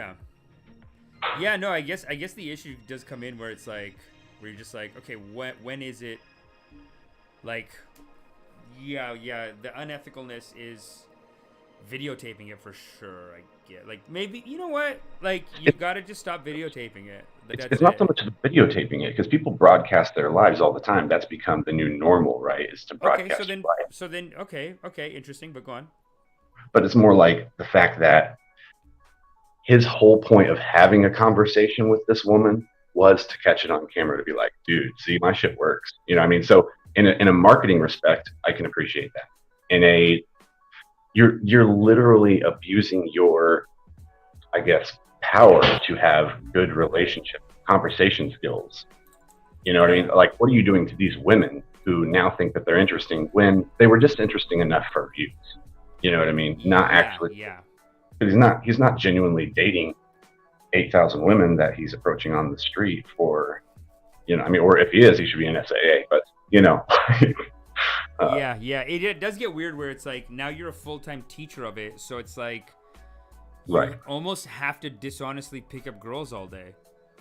Yeah. See, like, it's like you've made it your job a little bit to, like, pretend to be into a girl. And I mean, if they're like, it is a gray area morally. It's like, are you into it or not? So they're into it, The camera seems like a lot. Now, the other thing with the camera is that it is like de-escalation, like nuclear de-escalation, in the sense that like I know we knew a guy here that was like trying to get us to do videos for him, and in Toronto, and he was like scared shitless. He's like they took down all the pickup on the street videos, and now I'm fucked and I don't know what to do, and I gotta write like comedy or something like that. Like he needs to write other videos, and I was trying to make him feel better. It's like, listen, if they take all the videos off, then none of you have it, and you just all find another way to teach and figure. You know what I mean? Like maybe it's not such a bad thing, because it is one of those things, like, even if 9 out of 10 girls is like so cool and so down with it, the 1 out of 10, like, there are girls that are just like, oh my god, there's a video of me getting picked up on the internet, and it just hurts their feelings a lot. Yeah, right. And for those women, like, you know, it's like, come on, you know, like, was it necessary? But, you know, Yehuvi here has a great point. He's saying it's not that deep, guy. I think emotionally strong enough to get over a guy small talking you. Yes, it's not about the small talk. It's about okay. The small talk. It's still manipulative. You know what I mean? It's like, that's like trying to skirt any responsibility for the dude that's doing it. It's why he's doing it that makes it wrong. Not that One of the things they said in the Newsweek article, and the woman writing the article also admitted it, is that technically he hasn't done anything illegal. So according to the law, nothing illegal that he's done. Even the recordings, some states, that's interesting actually in the article. So some states, they have strict laws on like whether it's on the phone or I guess in real life too. Both parties have to know they're being recorded. But in most states and in other places in the world, they have laws that say you are allowed to, just one of you can know that there's being recorded. So one person can just record another person. Isn't that called like single consent or something? Yeah, something. Yeah, single person consent or something like that. So technically he hasn't done anything illegal too. It's just more of like a shaming him out of existence kind of thing. I wonder if that's why he I wonder if he actually committed suicide. Nobody really knows actually. He just passed away like a little while later. He did get depressed, like disappeared, stopped posting anything, and then he just like he died. And he was suffering from depression for a long time too. So I agree, man. Look, one day, like, I think like we are still getting used to the internet life. So a lot of times we are in old standards of like, oh, there's a video of me, and it's like, hey, I can tell you as a YouTuber, nobody's gonna watch it. Like, nobody's gonna watch it. I can I'm trying to get people to watch my shit. Nobody's gonna watch this video of you. Nobody's gonna see it. But it is a hard thing to say to someone. It's like, hey, just suck it up. No one's gonna see it. So that is the issue. But, you know, like a lot of social justice things, it is like, I wouldn't mind having a tribunal, like, meaning like I just having like a talk. They do these summits. There's like 21 convention. They do these men's summits. They should bring feminists and be like, hey, where's the line for y'all? But it doesn't seem like they're willing to have that conversation actually, on both sides. But it does seem very polarized, and it does seem very white, to be honest. Like I said before, black and brown people are kind of like, it's almost understood that like we're just gonna go to the club and pick up girls tonight. And whereas I do find with white guys, with the white comics, they're like, are we allowed? It's like, yeah. How are you gonna have sex with anyone, you idiot? Like, you have to go out.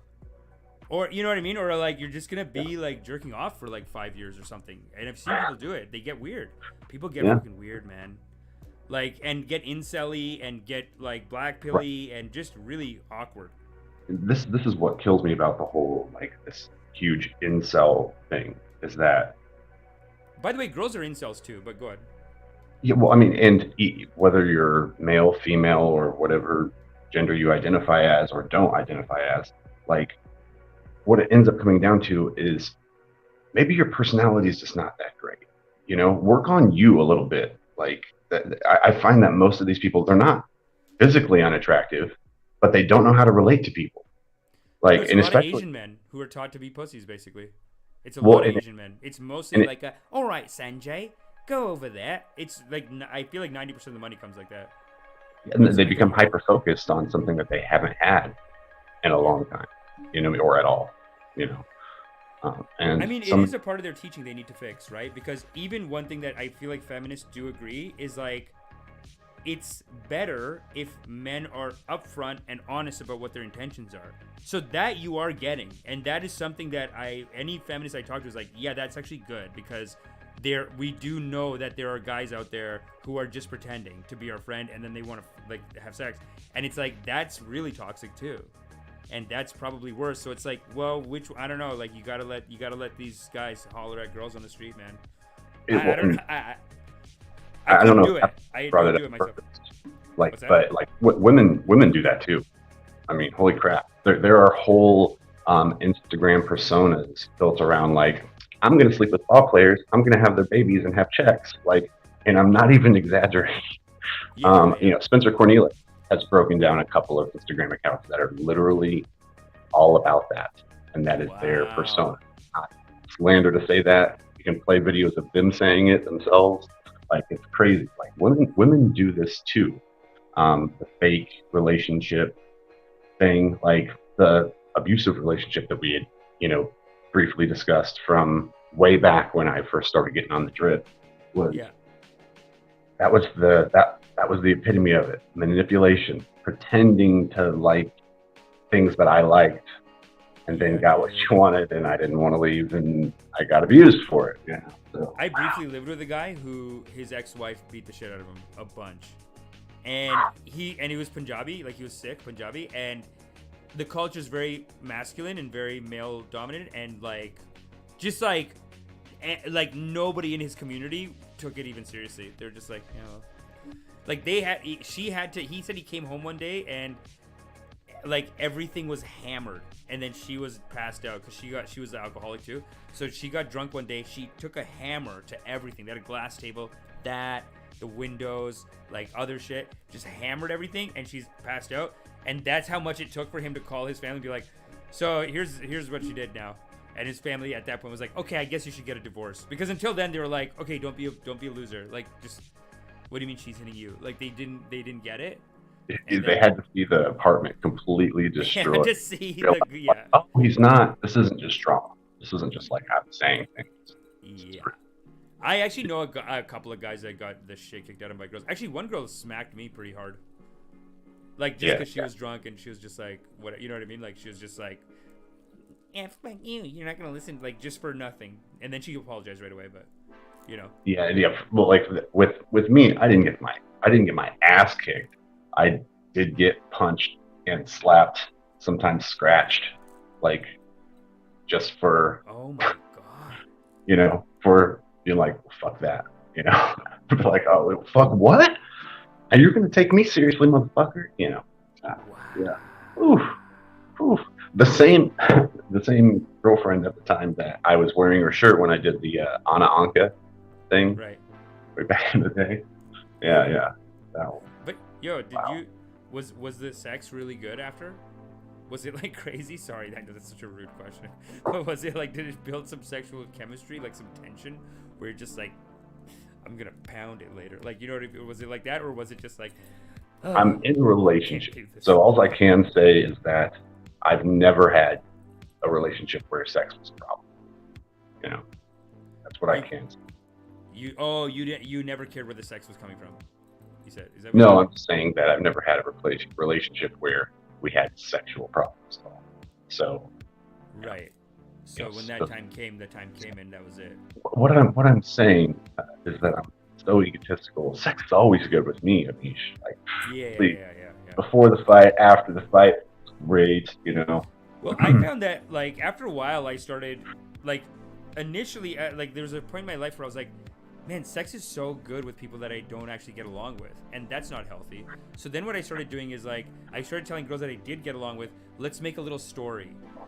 Like, let's just pretend you did something fucked up or I did something fucked up. Just be tense about it for 20 minutes. And maybe sometimes just complete role play of, like... Yeah, just a role play. Just a fucked up role play. Like, just fucked up role play. And then, like, I couldn't believe how girls just take to it. Like, they're just like, okay, what's my part? Like, they're just so down to do silly stuff like that. They're like, okay, what's my part? Okay, cool, I got it. And, like, and then it's like, okay, now you do one. And then theirs were always, like, so more freak than mine. Like, mine were always so, like...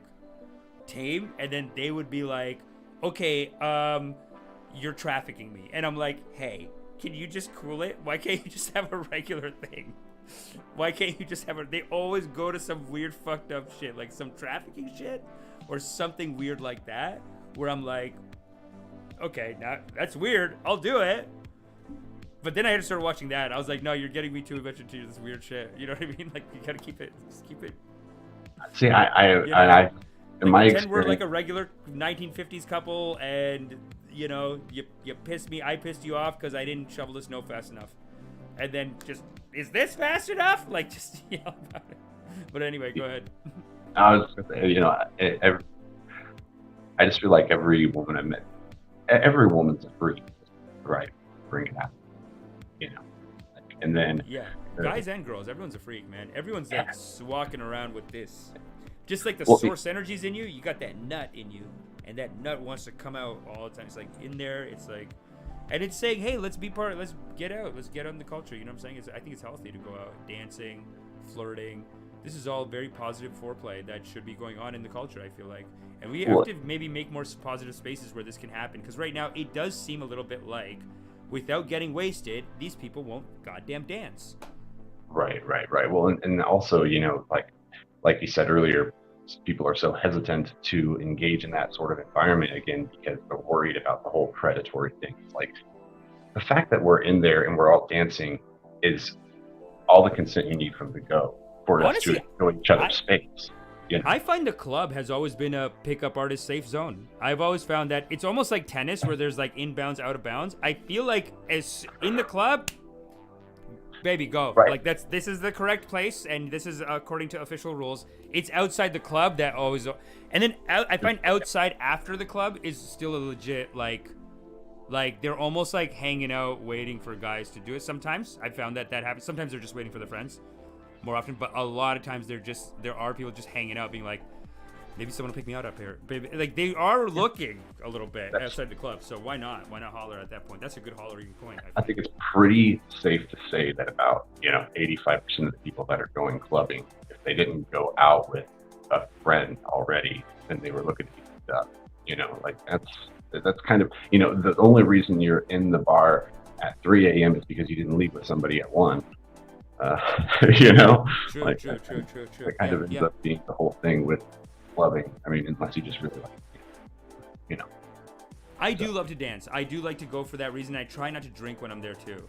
So I do, but I'll have like one and I'll chill, but I like more for the dancing, and I like to holler through the dancing. I feel like that's the correct way, and that's a very natural. It's like birds, it's like animals, mating dance.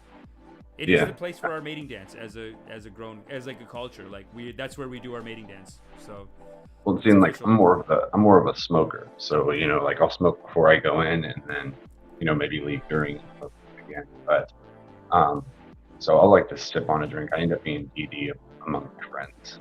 You know, just more. Yeah, that's good, man. I find sativa goes a long way in those environments. It really does. Helps me keep me nice and mellow, just enjoying the atmosphere and kind of taking everything in. I'm very much a people watcher. You know, I like to observe. I like to dance too, but that's usually when I'm on my second beer. You know, all right. So that's good, man. I mean, tell me about this sex addiction though. So like you were with one. So is it like, does sex addiction automatically mean you're cheating all the time, or was it like you no. addicted So to just banging one girl? So, or is it just jerking off? Because if you're just jerking off, that's a whole other. You know, sex addiction. At first, I'm always like, "Ooh, playa! Oh shit, playa!" And then I find out like, "Oh, sex addiction." Like, no, I was masturbating nonstop for. Like, oh. Well, and that's what's interesting about sex addiction, is that it covers, it covers the whole spectrum. So, you know, it's Sex Addicts Anonymous. So I'll just say, there are guys in my group who are just addicted to masturbation. There are guys in my group who have been addicted to prostitution. There's guys in my group who are just addicted to codependency. For me specifically, it was affairs, intimacy, that sort of thing. The player is very much exactly what I was.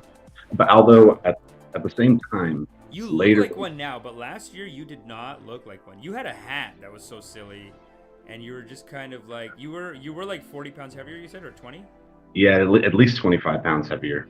Yeah. Dude, if you told me last year, I would have said, oh, sex addiction. Okay. Now I see it. Oh, okay. Well, and this is the thing. Like, you know, I'm among other things, I'm a professional roller skater too. So like the roller skating is where a lot of people see that. Oh yeah, yeah, yeah. I bet you are like, a player, fucking player. Yeah, I see those hip movements. Player, that's player shit right there. Those hip movements. Right. There you. But yeah, so for me specifically though, it was intimacy, affairs, that sort of thing. And I originally went into recovery in 2018,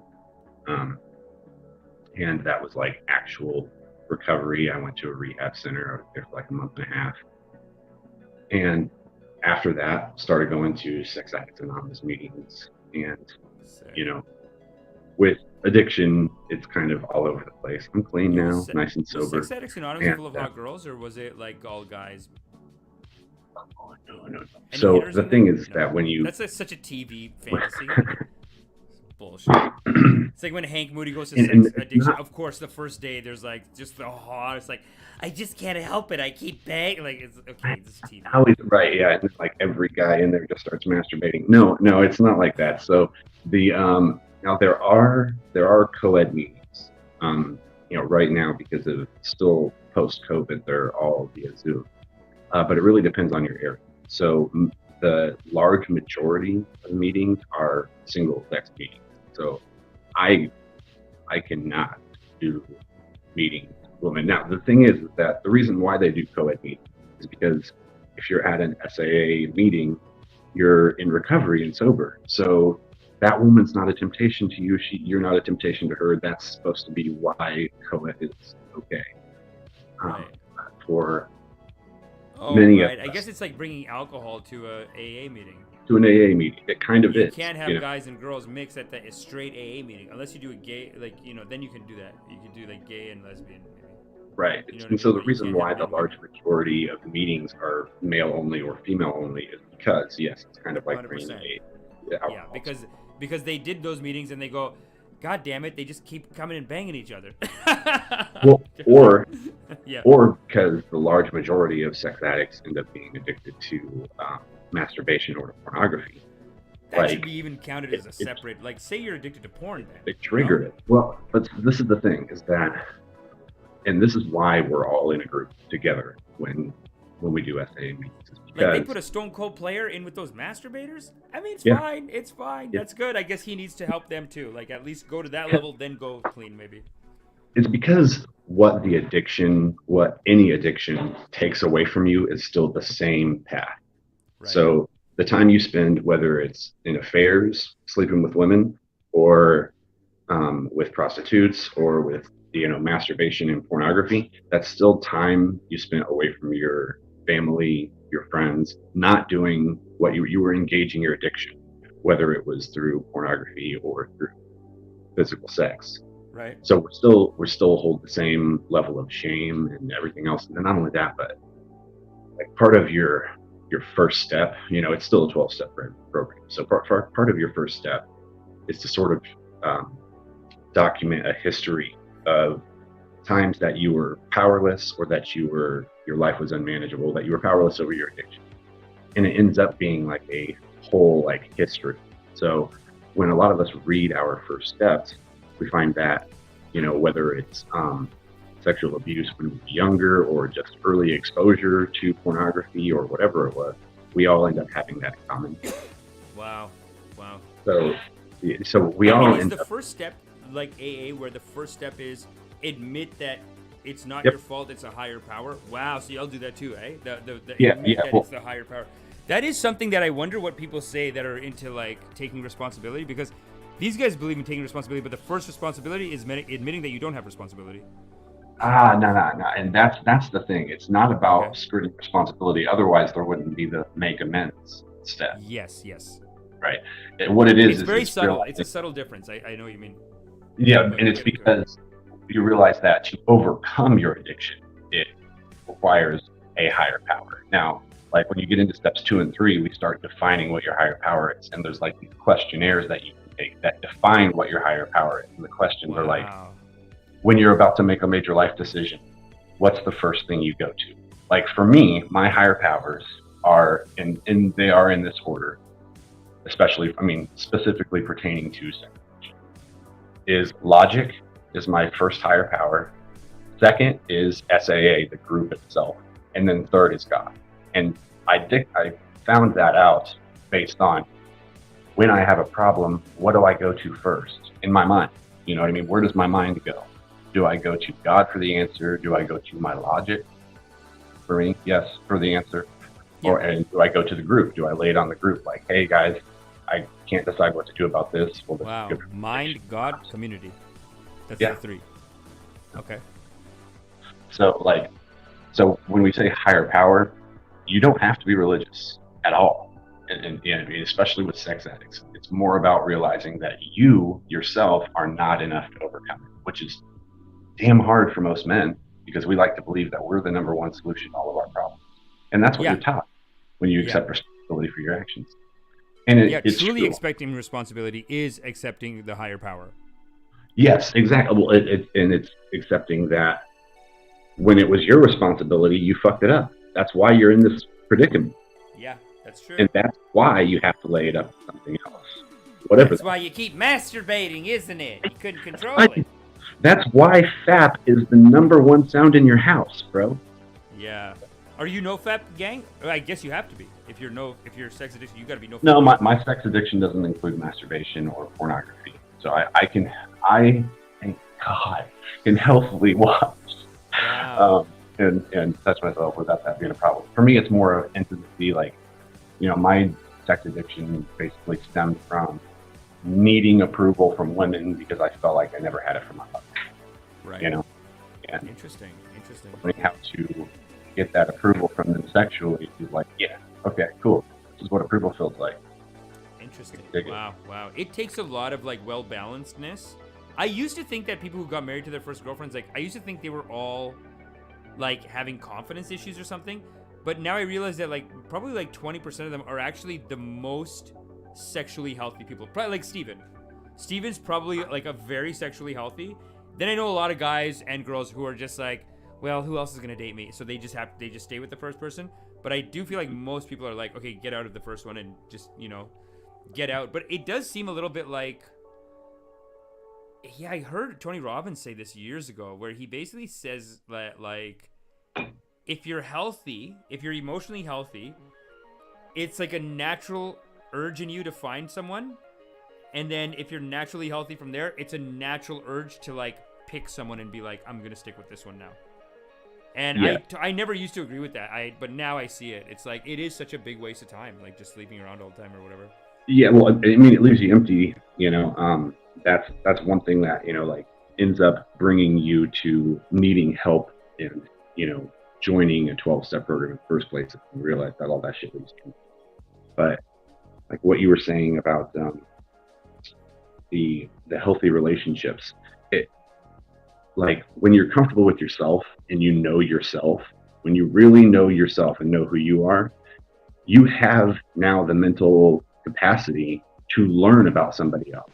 And when you those long-term relationships, getting married and being with someone for the rest of your life, you're doing that because you've realized that learning that other person is a lifelong commitment.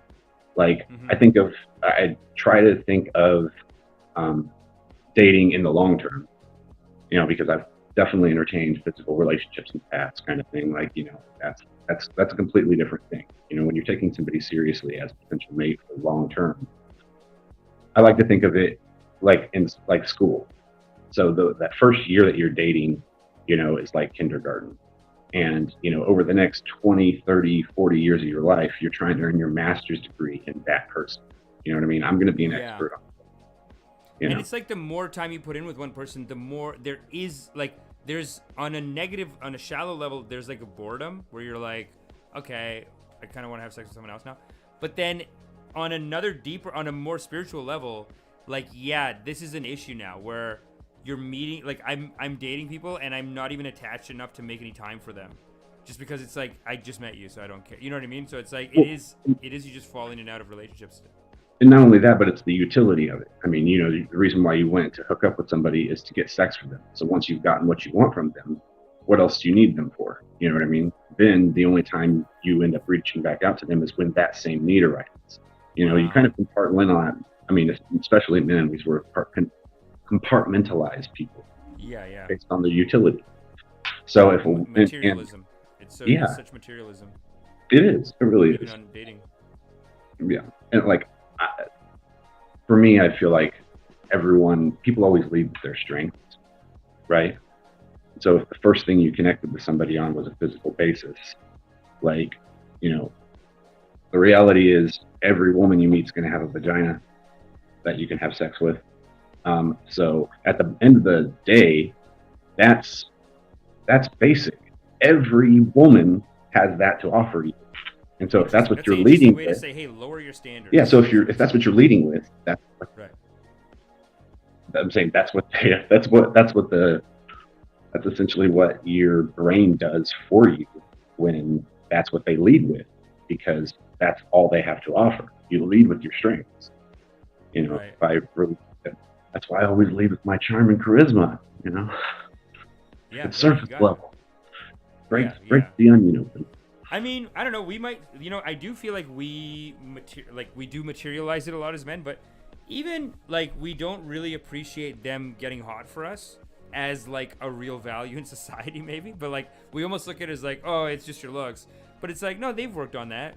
It is almost like a bit of an art piece. They've figured out how to work with their face in the right way, how to hang. And you see that actually. A lot of girls actually get hotter in their mid-20s, I'd say, because they just learn how to take care of it all. They're like, okay, I know my system now. I know that like this clothes will make me like the right clothes to make them pop, the right makeup to make them pop. They really do like a queer eye on the straight guy on themselves. And that all again kind of gets tight and comes together, and it is a bit of an artwork, and can be something that we can appreciate. Yeah, absolutely. Yeah, and the emotional awareness too, I feel like is a real value that they bring to you as men that we don't get. Like we are a little bit too materially driven and just about checking off boxes and getting this done and getting that done. And it's women in my life who have had to teach me to be like, hey, like hang out with me, like just put your phone down and be with someone, and you have some innate value, Right. Well, men don't let you have that, I feel like. I find that what that really ends up like coming down to once you start chipping away the reasoning is it comes down to a lack of empathy.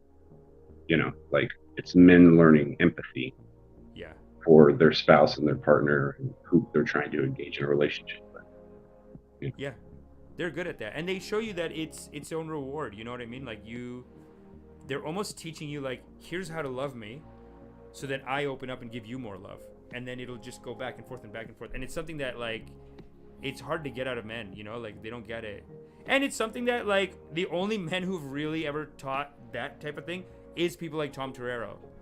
Where like I would never take a class or whatever, but definitely I'm out, I'm sitting in a coffee shop, there's someone hot there, my brain's just like just trying to think of something. Pull up a video, you see a guy do it and you're like, okay, well, let me see what's up. Looks easy enough, right? Yeah, looks easy enough. Sure. That's a good move. Like it actually is so helpful. That's why I feel bad saying, just always pretending that like pickup art, what's that? Like, no, I watch it. I've watched it over the years, and like it's actually been so helpful to me, Yeah. Because other than women, like they are teaching you what women basically teach you when you date them, especially when you date older women. They really teach you like, okay, get your shit together a little bit. Like older women are the first ones to be like, hey, I'm not just gonna have sex with you. Fix this. You fucking stink. You gotta put that. Like it's all stuff that like just younger girls would never even tell you, but they teach you other stuff too, Yeah, but like with pickup artists, I feel like the main thing that they really teach you is confidence. Confidence goes a long way. Yeah. Like it immediately, and confidence is important not to mix with arrogance there. Like confidence is different. Like I'm confident in who I am. When I say things, I'm passionate or I'm genuine. And so that comes off immediately being real with me. And then boom. It's true. It goes a really long way. Yeah, no, and that is like even the teaching of loving kindness is to go in and find like your real self and let that shine through you. And it does. I was showing the thing from Inner Family Systems, but they basically say your actual self is like they have like 8 C's: courageous, confident, clear, collaborative. I don't know, they have like 6 or 7, but it is like all positive. That's your true nature, and that's what should be shining out of you, and that's where your actual value comes from. And I just never knew that before these guys, So, yeah, and women for sure. But yo, thanks for chatting, man. I gotta go. I gotta go do a comedy show tonight. I am in. Yo, let me pull up the comedy show. But you know what? Tell us real quick at the end here. tell us, how did you get out of your addiction? And I'm gonna pull up some of my gigs that are coming up this week. But tell us how did you get out of your addiction? What was your process like? Well, so the 12-step program is brilliant. Just anyways, like it really works. A community of people who understand what you're going through, like so easy to feel alone, especially in today's cyber world. That's what a 12-step program really helps you. 12-step program, yeah. So you go out. Yeah, I've been to those for drinking. I've been back in the day. And I stopped drinking for 5 years, but not because of them. But I learned a lot from them. They were cool. Yeah. Yeah. And so like the community is what saves me all the time. Like I had, I guess, originally come to it in 2018, just because I was at the point where my life was truly unmanageable. And like I wasn't working, I wasn't doing anything but that. So you'd go to the meetings. Which meeting did you go to? Was it in a church? The ones I went to were in church. This was in a mental health clinic. Oh, cool. Yeah. That's great, man. And you would recommend it. I mean, I really thought it was a cool thing when I went. I'm being buzzed by my girlfriend that she is also the reason why I'm sober, I think. Oh, sick. Okay, cool. That's great, man. That's good. And with that, I got to go too. Cool, man.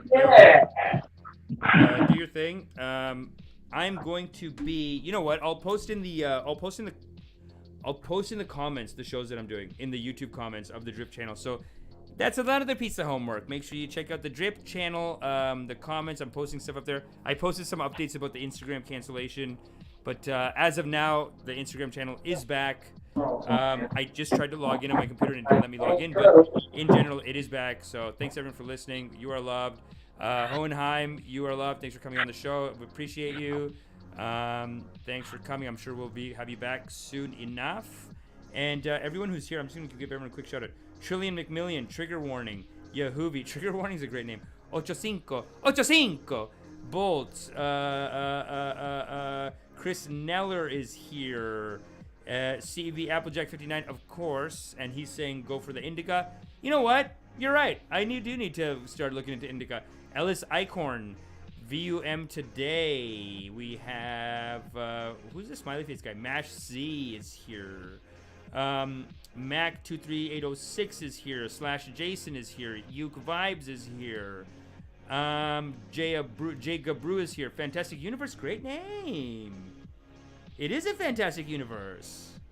It is a great Leela. The Hindus call it a Leela, and we are just living in a joyful play of life, a dance of loving kindness. And it is all of our jobs to remember that we are love, and everyone else has that same energy in them, and we should be looking at them, finding ways to collaborate, work together, have fun, raise the vibration. Raise the vibration. So make sure you're doing that. And look at this guy. Look who was here and I didn't even see them. On dating day. Naked HD XYZ. Man, the best girls in the world. Woo! Do not go to that website. But also I feel like, should we just go to that website real quick and just check it out? And this is why I get hacked. I feel like these are so funny sometimes though. Actually, I had one. I didn't show you guys today. I'll show it to you next time. I had one. Like, dude, the sales pitches they do, I'm like, guys, you're laying it on too thick. But then Elaine says that's their way of pulling in dum-dums. So fine, fair enough. Oh my god, this is hilarious. Connect with friends in Dallas, watch them live, chat with them, and meet them for fun and games. 18 plus adults only, get verified for free. No, it's not scandalous enough, Naked HD XYZ. Vancouver Cinema Goblin, thank you for coming. What a great audience. Yes, it is a great audience. We have a beautiful congregation. We have a most beautiful congregation.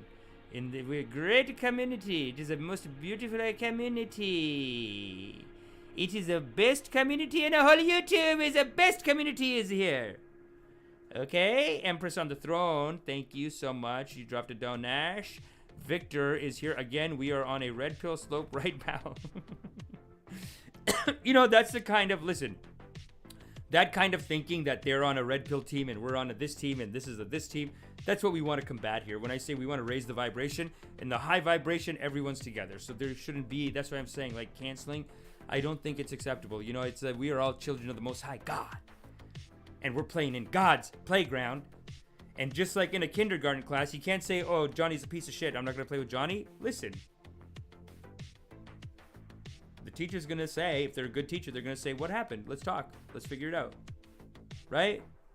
This is unacceptable. We are all children of the Most High God, and we are here to play with each other and collaborate and have a good time. So thank you, Californicated. Thank you, Aaron Lustig, the JC Files. You are loved, you are loved, you are loved. David Hoffman says, what's up? David Hoffman, sorry, baby, I miss you. This is way back. Russell Stratton is here.